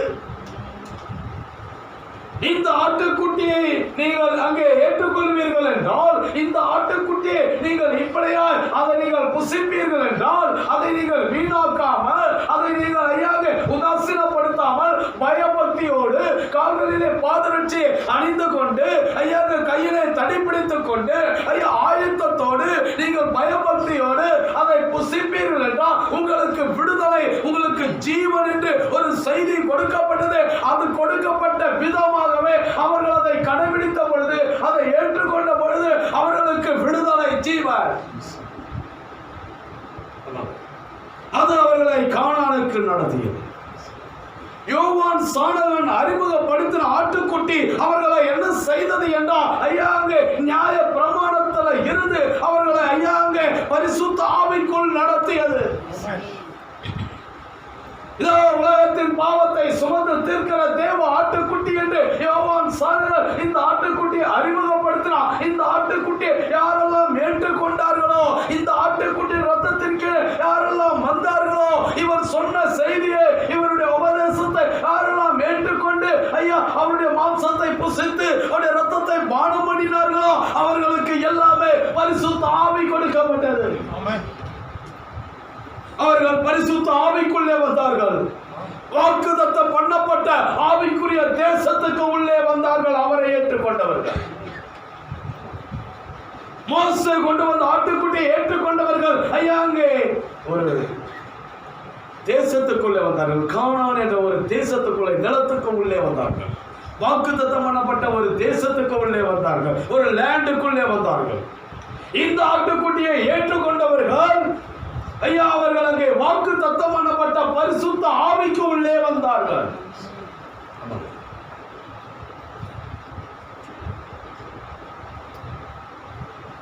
நம்முடைய தீர்க்கதரிசி அறிமுகப்படுத்திய அந்த ஆட்டுக்குட்டியை ஏற்றுக்கொள்ளுகிறவர்கள் அவர்கள் எங்கே வருகிறார்கள் என்றால் நித்திய ஜீவனுக்குள்ளே வருகிறார்கள், நித்திய தேசத்துக்குள்ளே வருகிறார்கள், நித்திய தேசத்துக்குள்ளே வழி நடத்தப்படுகிறார்கள்.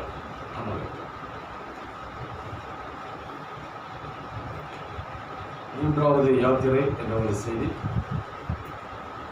திருச்சேதனை சொல்லுகிறார். 277 மூன்றாவது யாத்திரை 1963 வருடம் ஜூன் மாதம் 30ஆம் தேதி திருச்சேதனை செய்தியை பிரசங்கிக்கிறார். அதில் திருச்சி எப்படியாக சொல்லுகிறார். 271வது பேரா. முதலாவது யாத்திரையின் போது அவர் என்ன செய்தார்? ஒரு இயற்கை தேசத்தை விட்டு அவர்களை வெளியே கொண்டாந்து மற்றொரு இயற்கை தேசத்துக்கு வழி நடத்தினார். ஒரு அங்கே எகிப்து என்ற தேசத்தில் இருந்து அவர்களை வெளியே கொண்டு வந்து அங்கே கானான் என்ற ஒரு தேசத்துக்கு உள்ளே அவர்களை வழி நடத்தினார். இரண்டாம் யாத்திரையின் போது அவர் ஒரு வகை ஆவிக்குரிய சூழ்நிலையில், ஆவிக்குரிய நிலையில் இருந்து அவர்களை வெளியே கொண்டு வந்து பரிசுத்த ஆவியின் அபிஷேகத்துக்குள் நடத்தினார். இப்பொழுது அவர் பரிசுத்த ஆவியின் அபிஷேகத்திலிருந்து நித்திய தேசத்துக்குள் நடத்துகின்றார். இப்ப நம்ம இந்த செய்தியை ஏற்றுக்கொண்டால் நித்திய தேசத்துக்குள், பரலோக ராஜ்யத்துக்கு போய்.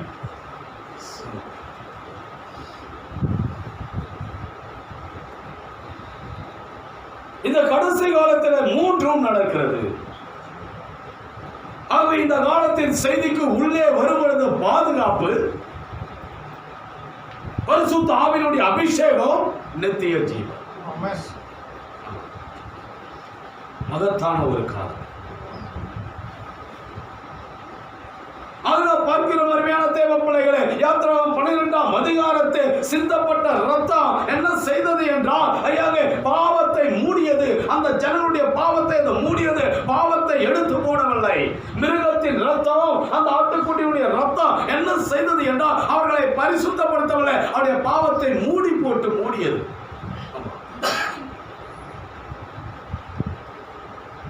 அந்த ரத்தம் அவர்களுக்கு பரிசுத்த ஆவியை கொண்டு வரவில்லை. அது பரிசுத்த ஆவியை கொண்டு வராது. அது மிருகத்தின் ரத்தம். அந்த மிருகத்தின் ரத்தம் என்ன செய்தது என்றால் மாம்ச பிரகாரமான ஒரு மரணத்தை அது தடை செய்யும். ஆனால் இயேசு கிறிஸ்து அவர் வந்து ரத்தம் சிந்தும் பொழுது அந்த ரத்தமானது நம்முடைய பாவத்தை எல்லாம் எடுத்து போட்டு விடுகிறது, நம்மை பரிசுத்தப்படுத்தி விடுகிறது. எந்த ஒரு சகோதரன், எந்த ஒரு சகோதரி உண்மையாகவே இயேசு கிறிஸ்துவை சொந்த தெய்வமாய் ஏற்றுக்கொண்டு அவருடைய நாமத்தில் மனம் திரும்பி ஞானஸ்நானம் பெறுகிறார்களோ அவர்கள் எல்லாருமே பரிசுத்த ஆவிக்குள்ளே வந்து விடலாம். ஆமென், ஆமென். ஆகவே இந்த ரத்தம் என்ன செய்கிறது என்றால், ஐயா அங்கே ஆவிக்குரிய மரணத்திலிருந்து அவர்களுக்கு பாதுகாப்பு கொடுக்கிறது. ஆவிக்குரிய மரணம் நம்மை மேற்கொள்ளாதபடி பாதுகாப்பு. மோசே கொண்டு வந்த அந்த ரத்தம் மாம்ச பிரகாரமான மரணத்திலிருந்து பாதுகாக்கிறது. இயேசு கிறிஸ்துவினுடைய ரத்தம் ஆவிக்குரிய மரணம் நம்மை மேற்கொள்ளாதபடி நம்மை பாதுகாக்கிறது. நாம் அடுத்ததாக பார்க்கிறோம் இந்த வெளிப்படுத்தின விசேஷம் 5ஆம் அதிகாரத்தில் இந்த ஆட்டுக்குட்டி என்ன செய்தது என்றால், இந்த ஆட்டுக்குட்டி இது ரத்தத்தை சிந்தியது. எப்படி இது சிந்தியது என்றால், இந்த அடிக்கப்பட்ட வண்ணமாய் இருக்கிற இந்த ஆட்டுக்குட்டி இது ரத்தம் சிந்தியது. இது எப்படி ரத்தம் சிந்தியது என்றால், முத்திரைகளை திறந்து செய்தியை வெளிப்படுத்தி, வார்த்தை வெளிப்படுவதே ஜீவன் வெளிப்படுவதாக இருக்கிறது. வார்த்தை வெளிப்படுவதே ரத்தம் சிந்துவதாக இருக்கிறது. இன்னைக்கு ஒரு சகோதரனுக்கு ஒரு சகோதரிக்கு தேவனுடைய வார்த்தை கொடுக்கப்படுகிறது ஏன்னா இயேசு கிறிஸ்துவினுடைய ரத்தம் அந்த மனிதன் மேல் ஊற்றப்படுகிறது, அந்த சகோதரியின் மேல் ஊற்றப்படுகிறது. எந்த ஒரு சகோதரன், எந்த ஒரு சகோதரி ஆண்டவராய் இயேசு கிறிஸ்துவினுடைய ஐயா இந்த செய்தியை, இந்த உபதேசத்தை 7ஆம் தூதன் மூலமாய் கொடுக்கப்பட்ட ஐயா இந்த கர்த்தர் உரைப்பதாவது இந்த செய்தியை ஏற்றுக்கொள்கிறார்களோ, அதை ஆமென் என்று சொல்லி ஆமோதிக்கிறார்களோ, அவர்கள் மேல் அந்த செய்தியில இருக்கிற ஜீவன் ஊற்றப்படுகிறது. அங்கே மோசே கொண்டு வந்த அந்த ரத்தத்தை அவர்கள், அந்த ஆட்டுக்குட்டி அவர்கள் ஏற்றுக்கொள்ளும் பொழுது அந்த ரத்தத்தில் இருந்த ஜீவன் என்ன செய்தது என்றால் மாம்ச பிரகாரமான மரணத்தை தடை செய்தது. இயேசு கிறிஸ்துவை ஏற்றுக்கொள்ளும் பொழுது ஐயா இயேசு கிறிஸ்துவினுடைய ரத்தம் என்ன செய்தது என்றால் ஆவிக்குரிய மரணத்தை தடை செய்தது. பரிசேயன் சதுசேயன் கொண்டு வருகிற உபதேசங்களை எல்லாம் தடை செய்தது. இப்பொழுது இந்த கடைசி காலத்தில் கொண்டு வந்த இந்த ஆட்டுக்குட்டியுடைய ரத்தம் என்ன செய்கிறது என்றால் அதை நாம் ஏற்றுக்கொள்ளும் பொழுது ஐயா அது நமக்கு ரத்தான காரியத்தை செய்யும். நம்மே அவரையே கொண்டு வந்தது. அவரையே நம்ம மேல பறி பண்ணுமா நமக்குள்ள வந்தாங்க.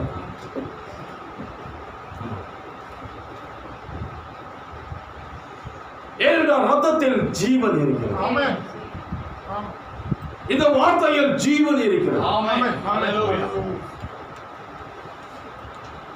இயேசு கிறிஸ்து என்ற அந்த மாம்ச சரீரத்துல ஜீவன் இருந்தது. ஐயா, எப்படி அந்த மாம்ச சரீரத்துல ஜீவன் இருந்ததோ அவ்விதமாகவே இந்த செய்தியிலே ஜீவன் இருக்கிறது. இந்த வார்த்தையே மாம்சமாய் இருக்கிறது. இந்த வார்த்தைக்கு உள்ளே ஜீவன் இருக்கிறது. இதில் இருக்கிற வெளிப்பாடுதான் ஜீவன், அதுதான் ரத்தம்.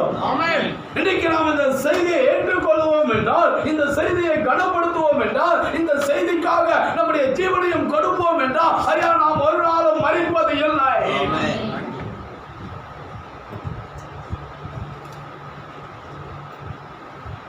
ஜீவனை பாதுகாக்கிறவன் இழந்து, ஆனால் கர்த்தர் நிமித்தம் தன்னுடைய ஜீவனை இழக்கிறவன் அதை ஆதாயப்படுத்த நம்ம மறிப்பது இல்லைப்பா.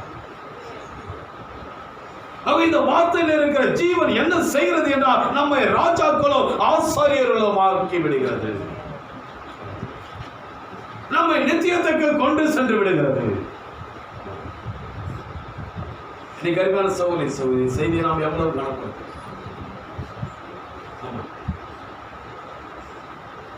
ஆராதனை நாம் எவ்வளவாய் கணப்படுத்துகிறோம். சாபன ஆராதனைகள் அருமை, அதனால பலன் கிடையாது, அதனால ஆசீர்வாதம் இல்லை. குருடனுக்கு குருடன் வழிகாட்டுகிறார். சாபன ஆராதனை குருடர்களை குருடன் நடக்கிறது. இந்த செய்தி அந்தந்த காலத்தில் கொடுக்கப்பட்ட செய்தியின் கீழ் நாம் ஆராதிக்கும் பொழுது இது விசேஷித்த ஒரு ஆராதனை, இயற்கைக்கு மேம்பட்ட ஆராதனை. உலகத்தின் பார்வைக்கு இது அற்பமாக இருக்கலாம், ஒரு பூண்டு செடியாக இருக்கலாம். ஆனால் அருமையான சகோதரி, இந்த பூண்டு செடிகள் தான் ஜீவனை. நம்ம உலகத்தின் பார்வையில் ஒரு பூண்டு செடியா இருக்கலாம். அந்த பூண்டு செடி ரத்தத்தை தொட அனுமதி உண்டு. நாம் ரத்தத்தை தொடுகிறோம். நான் ஒரு பூண்டு செடி ஆண்டவரே என்று நம்மை ஒப்பு கொடுப்போம். ரத்தத்தை கர்த்தர் நம்மை ராஜாக்களும் ஆசாரியரும். கர்த்தருக்கு நாம் புது பாட்டை பாடுகிறோம்.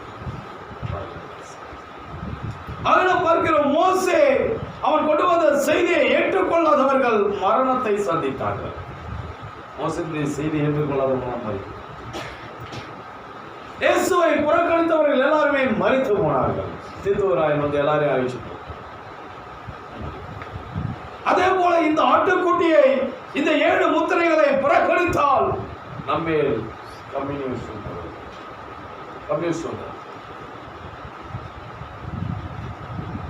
நாம் அந்த ஆட்டோமிக் ஃபயரில் எரிந்து போவோம். மரணம். அதற்கு தப்புவதற்காக தான் தேவனாய் கர்த்தர் நமக்கு இந்த ஆட்டுக்குட்டியை அடிக்கப்பட்ட வண்ணமாய் இருக்கிறார்.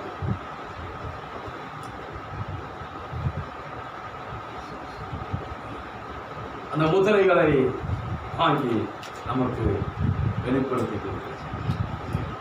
இதை ஏற்றுக்கொள்வோம் என்றால், அருமையான தேவ பிள்ளைகளே, நமக்கு மரணம். எகிப்தியர் மேல் வந்த அந்த வாதை நம்ம மேல் வருவது இல்லை.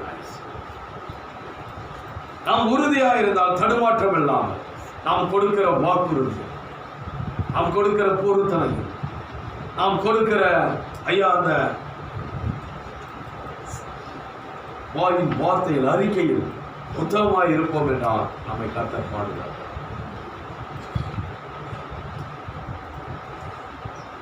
இந்த மாத வாக்குத்தத்தம் 1ஆம் தேதி செய்தி உங்களுக்கு பிரயோஜனமாக இருந்தது.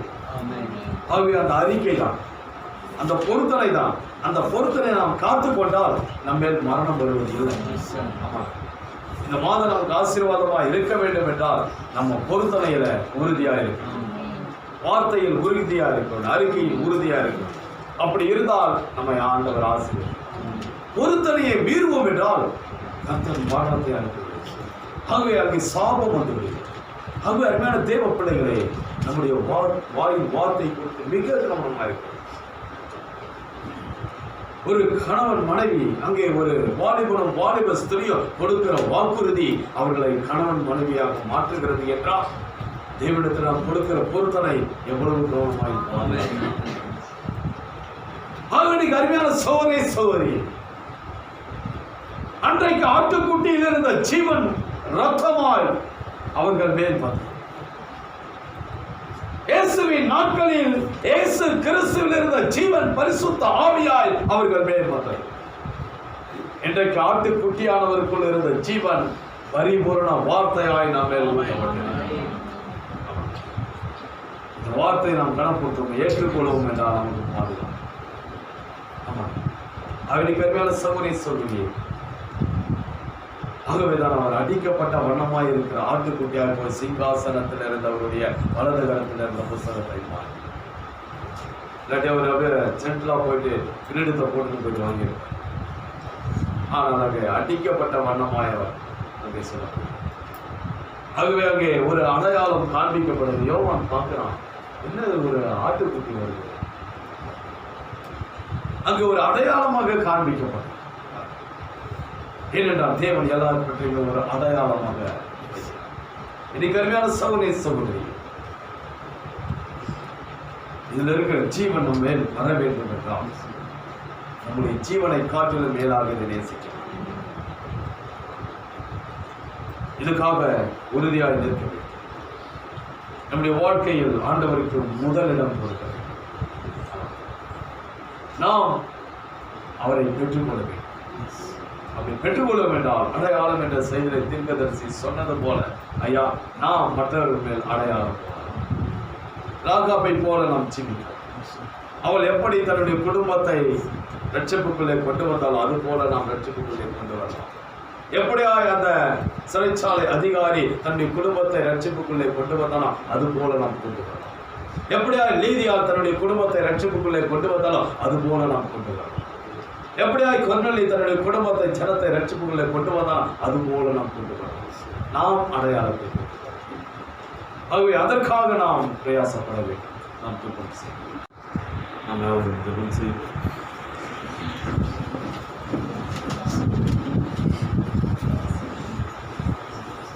இரக்கத்தில் ஐஸ்வர்யமுள்ள இந்த நாளிலும் தகப்பனே, நீர் எங்கள் வாழ்க்கையில் செய்த நன்மைகளுக்காக நான் நன்றியோடு சோதனைகள் தகப்பனே. எப்பொழுதும் தகப்பனே, மகத்தான கர்த்தாவே, உம்முடைய வார்த்தையை நாங்கள் கடைபிடிக்கும்படியாய் எங்கள் தேவனாய் கர்த்தர் எங்களுக்கு உதவி செய்ததற்காக நன்றி ஆண்டவரே. ஆம் ஆண்டவரே, உம்முடைய கர்த்தாவே வார்த்தையை நாங்கள் அனுதினமும் புசிக்கிறோம். உம்முடைய ஆண்டவரே வெளிப்பாடுகளை நாங்கள் பானம் பண்ணுகிறோம் என்பதை கிரியிலே நாங்கள் காண்பித்தோம் தகப்பனே. நன்றி ஆண்டவரே. கிரியில்லாத ஒரு விசுவாசம் செத்ததாக இருக்கிறது. ஆனால் தகப்பனே, கிரியோடு கூடிய ஒரு விசுவாசம் ஜீவன் உள்ளதாக இருக்கிறது. அப்படியா இந்த நாளிலும் ஆண்டவரை கிரியோடு கூடிய ஆண்டவரே ஒரு விசுவாசத்தை நாங்கள் காண்பிக்க முடியாது. ஆண்டவரே ஒரு ஆராதனையை நாங்கள் காண்பிக்க முடியாது. இதோ கர்த்தாவே உலகத்தில் ஆண்டவரே, இதோ ஆண்டவரே உம்முடைய வார்த்தையை நாங்கள் கர்த்தாவே சொன்னபடி ஆண்டவரே நாங்கள் ஆண்டவரே ஜீவிக்க முடியாது. நீர் எங்களுக்கு உதவி செய்ததற்காக நன்றி ஆண்டவரே. வேதம் எதை போதிக்கிறதோ அவ்விதமான ஒரு ராப்போஜனத்தை நாங்கள் கர்த்தாவே அனுசரிக்க எங்கள் தேவனாய் கர்த்தர் எங்களுக்கு உதவி செய்தபடியால் உம்மை நாங்கள் நன்றியோடு ஸ்தோத்தரிக்கிறோம் தகப்பனே. நன்றி ஆண்டவரே. இதோ வந்த அருமையான பிள்ளைகளை ஆசீர்வதியும் தகப்பனே. இதோ கர்த்தாவே, ஆட்டுக்குட்டியானவருடைய கர்த்தாவே அந்த வார்த்தையில் இருக்கிற அந்த செய்தியில் இருக்கிற ஜீவன் இதோ அந்த பிள்ளைகளின் மேல் வந்து அமர்ந்தது என்று நாங்கள் விசுவாசிக்கிறோம் தகப்பனே. அன்றைக்கு ஆண்டவரே அந்த ஆட்டுக்குட்டியை அடித்தவர்கள் புசித்த பொழுது இதோ அதிலிருந்து அந்த ரத்தத்தில் இருந்த ஜீவன் இதோ அவர்களை பாதுகாத்தது தகப்பனே. இதோ ஆட்டுக்குட்டியானவர் ஆண்டவரே இதோ இந்த பூமிக்கு அந்த ரத்தம் சிந்தின போது அந்த ரத்தத்தில் இருந்த ஜீவன் ஆண்டவரே இதோ அவர்களை ஆசீர்வதித்தது. ஆவிக்குரிய ஆண்டவரே இதோ ஆண்டவர் வாக்குத்தத்தம் பண்ணப்பட்ட தேசத்துக்கு கொண்டு வந்தது, பரிசுத்த ஆவிக்கு கொண்டு வந்தது. இதோ இந்த கடைசி காலத்தில் எங்களுக்கு கொடுக்கப்பட்ட அந்த ஆட்டுக்குட்டியினுடைய ஆண்டவரே செய்தி இதோ இப்பொழுது எங்களுக்கு ஜீவனை கொடுத்திருக்கிறது ஆண்டவரே. எங்களை ஆசீர்வதித்திருக்கிறது. நன்றி ஆண்டவரே. மெய்யான ராப்போஜனத்தை இப்போது நாங்கள் அனுசரித்தோம். நன்றி அப்பா. வார்த்தையோடு கூடிய ஆண்டவரே, ரத்தத்தோடு கூடிய ஆண்டவரே ராப்போஜனத்தை நாங்கள் அனுசரிக்க எங்களுக்கு உதவி செய்ததற்கு செய்ததற்காக நன்றி ஆண்டவரே. இதோ இதில் பங்கு பெற்ற அருமையான பிள்ளைகளை ஆசீர்வதியும் தகப்பனே. இதோ வர தடைப்பட்டவர்களுக்காக ஜெபிக்கிறோம். அவர்கள் அடுத்த ஆராதனையில் பங்கு பெற என் தேவனாய் கர்த்தர் உதவி செய்யும் தகப்பனே. ஆண்டவரே உமக்கு நாங்கள் நன்றி செலுத்துகிறோம். நீ செய்த நன்மைகளுக்காக உமக்கு நன்றி ஆண்டவரே. நீ பாராட்டின கிருபைகளுக்காக உமக்கு நன்றி தகப்பனே. இதோ இந்த ஆராதனையில் பங்கு பெற்ற ஒவ்வொருவரையும் கர்த்தராகிய இயேசு கிறிஸ்துவின் வல்லமையுள்ள நாமத்தினால் நான் ஆசீர்வதிக்கிறேன் ஆண்டவரே. இதோ கர்த்தாவே உம்முடைய ஜீவன் இவர்கள் மேல் வந்ததற்காக நன்றி ஆண்டவரே. இதோ உலகம் கொடுக்காத சந்தோஷத்தையும் சமாதானத்தையும் கட்டளையிட்டதற்காக நன்றி ஆண்டவரே. ஆண்டவரே உம்முடைய ஆண்டவரை சுகமாக்கும் ஆண்டவரை கரத்தை வைத்ததற்காக நன்றி ஆண்டவரே. இதோ ரத்தத்தால் எங்களை அபிஷேகம் செய்ததற்காக நன்றி தகப்பனே. நன்றி ஆண்டவரே. இவற்றை நீ செய்த நன்மைகளுக்காக உம்மை நாங்கள் நன்றியோடு ஸ்தோத்திரிக்கிறோம் தகப்பனே. வந்த ஒவ்வொருவரையும் ஆசீர்வதியும் பாதுகாத்துக் கொள்ளும் வழி நடத்தும். இந்த பிள்ளைகள் கர்த்தாவே சந்தோஷத்தோடு சமாதானத்தோடு கடந்து செல்ல உதவி செய்யும் ஆண்டவரே. பொறுப்பேற்று வழி நடத்தும். எங்களை நாங்கள் தாழ்த்துகிறோம். எல்லா துதிகன மகிமையும் உமக்கே செலுத்துகிறேன். கர்த்தராகிய இயேசு கிறிஸ்துவின் பெற்ற நாமத்தில் ஜெபிக்கிறேன். ஆமென். நாம் அவர் மேலும் சென்று நாம் ஒரு பாடலை பாடுகிறது கடந்து செல்லும் உலகின் நாடு திறந்து ஆண்டவரை நாம் துதித்து பாடுவோம். என்றும் ஆனந்தம் என் இயேசு தருகிறார். அவர் ஒருவரே நம்மை சந்தோஷத்தை கொடுக்கிறவர், சமாதானத்தை கொடுக்கிறவர். அவரை நாம் ஆராதிப்போம். உலகின் ஆடத்தை நாமே ஆராதிப்போம். Hallelujah.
சைமன் செபிக்கும்படி கேட்டுக்கொள்கிறேன்.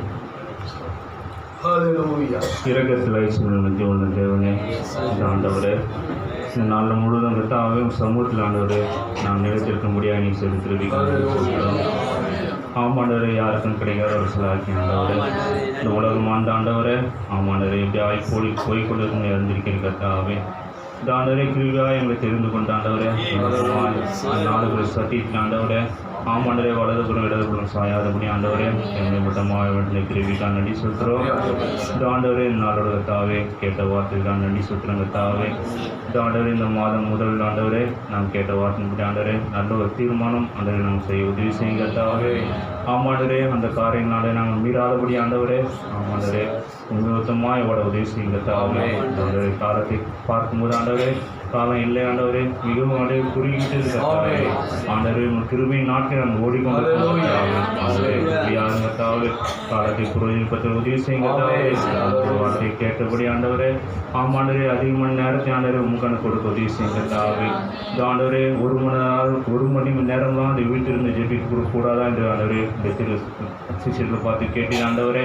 ஆமாண்டவரே கத்தாவே நாங்கள் அதிக மணி நேரம் உங்களுக்கான ஜீவிக்க உதவி செய்யும் கத்தாவே. நாள் காணும்போது ஆண்டவரே, ஆமாண்டே அநேக மணி நேரத்தை ஆண்டவரே நாங்கள் உலகத்தில் செலவழிக்கிறோம் கத்தாவே. ஆண்டவரே எங்கள் மன்னித்தரலாம் ஆண்டவரே. ஆமாண்டவரே இன்னும் ஆண்டவரே நாங்கள் உண்மைக்கான அதிகமாக கொடுக்க உதவி செய்யும் கத்தாவே. இந்த ஆண்டவரே எதோ கத்தாவே நாங்கள் கேட்ட வார்த்தை முடியும் ஆண்டவரே, நாங்கள் உங்கள் வார்த்தை ஆண்டவரை காத்துக்கொள்ளும்போது ஆண்டவரே நீர் ஆண்டவரே எங்களை காத்துக்கொள்ள தேவனாக இருக்கிறே கத்தாவே. ஆண்டவரே மற்றவர்களுக்கு ஆண்டவரே நாங்கள் நல்ல ஒரு தீர்மானத்தை அடையாளத்தை போடுற நபர்களாக இருக்க உதவி செய்யும் கத்தாவே. தேவனே கத்தாவே எனக்கு நல்ல ஒரு குடும்ப தலைவர்களாக நாங்கள் ஜீவிக்க உதவி செய்யும் கத்தாவே. குடும்பட்டான மனைவி பிள்ளைகள் ஆண்டவரே மண்டை ஆண்டவரே ஆமனை நடக்க முடியாத ஆண்டவரே வாழ்க்கைக்கு தாருங்க கத்தாவே. மனைவி பிள்ளைகள் ஆண்டவரே நாங்கள் மனைவி பிள்ளைகள் ஒரு முன்மாதிரியாக ஜீவிக்க உதவி செய்யும் கத்தாவே. ஆமனன் சண்டை சத்துரு இல்லாமலே ஆண்டவரே, ஆமனன் இந்த உலகத்தில் ஆண்டவரே ஒரு நல்ல ஒரு நிறுவனமாக ஜீவிக்க உதவி செய்யும் கத்தாவே. வாழ்கிற பகுதியில் ஆண்டவரே நல்ல ஒரு கிறிஸ்துவ சாட்சி கொடுக்க முடியாத ஒரு ஜீவிதை செய்ய உதவி செய்யும் கத்தாவே. ஆண்டவரை கொடுக்கப்பட்ட வார்த்தைக்காக நன்றி செலுத்தணும் கத்தாவே. ஆண்டவரை கிருபியாருங்க கத்தாவே. கத்தாவே உலகத்தை காணும்போது ஆண்டவரே அநேக நல்ல உபதேசம் கத்தாவே. இம்மட்டமாய ஆண்டவரே நல்ல ஒரு செய்தி ஆண்டவரை நினைத்திருக்க முடியாது கிருபிக்காக நன்றி. நல்ல ஒரு சபை தந்த கிருபிக்காக நன்றி செலுத்தணும் கத்தாவே. அதை மகிழ்ந்து கழிக்கிற உதவி செய்யும் கத்தாவே. தாழ்த்தியும் கருத்தில் கூறும் கத்தராகிய இயேசு கிறிஸ்து நாமத்தால் தாங்கள் ஜெபிக்கிறேன். ஆமென். ஆமென். நன்றி ஆண்டவரே. ஏற்பட்ட கர்த்தாவே அரவணைக்காக உண்மை நாங்கள் நன்றியோடு ஸ்தோத்தரிக்கிறோம். ஆமாண்டவரே தேவனை சார்ந்து வாழ்கின்ற எங்களுக்கு எப்பொழுதுமே விடுதலை உண்டு தரப்பன. ஆமாண்டவரே நேரே எங்களுக்கு அடைக்கலமாக இருப்பதற்காக நன்றி தரப்பன. அருமையான பிள்ளைகள் உண்மை சார்ந்து ஜீவிக்கட்டும் தரப்பன. இதோ பிள்ளைகள் கர்த்தாவே இதோ உண்மை அழைத்து செல்லட்டும் தரப்பன. இதோ கர்த்தா உங்களுடைய வார்த்தையில ஆண்டவர் உறுதியாக இருந்து ஆண்டவரே இந்த பிள்ளைகள் கர்த்தா நித்திய ஜீவனிலே பங்கு பெற என் தேவனாய் கர்த்தர் இதோ அந்த நித்திய ஜீவனை சுதந்திரிக்கும் வரை பிள்ளைகளை தாங்கி நடத்துங்க, பாதுகாத்துக் கொள்ளுங்க, வழி நடத்துங்க. எங்களை ஒப்படைக்கிறோம். எல்லாவற்றையும் உடைய கரத்திலே கொடுக்கிறேன். கர்த்தராகிய இயேசு கிறிஸ்துவின் விலையேறப்பட்ட நாமத்தில் ஜெபிக்கிறேன். ஆமென். நாம் ஒரு கோரஸை பாடிக்கிறது கடந்து செல்வோம். அல்லேலூயா. ஆண்டவரே ஆராதனை.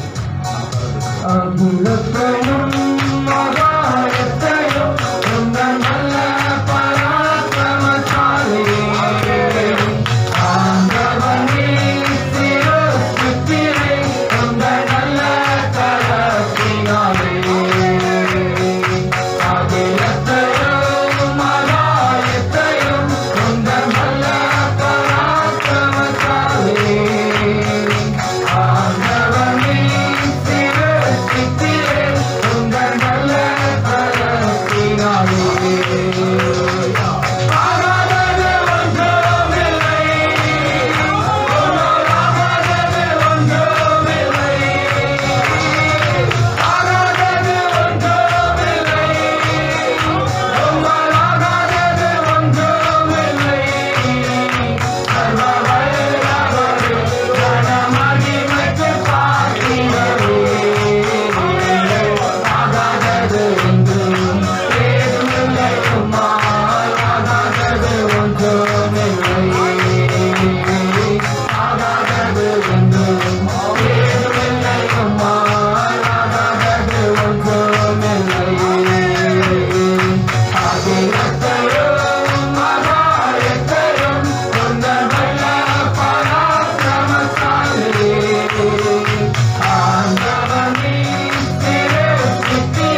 கிருபையும் அவருடைய சமாதானமும் நாம் ஒவ்வொருவரோடு கூட இருப்பதாக. கர்த்தர் தாமே நம்மை ஆசீர்வதிப்பாராக. நாம் மிகுந்த சந்தோஷத்தோடு சமாதானத்தோடு கடந்து செல்வோம். Amen. Praise the lord. God bless.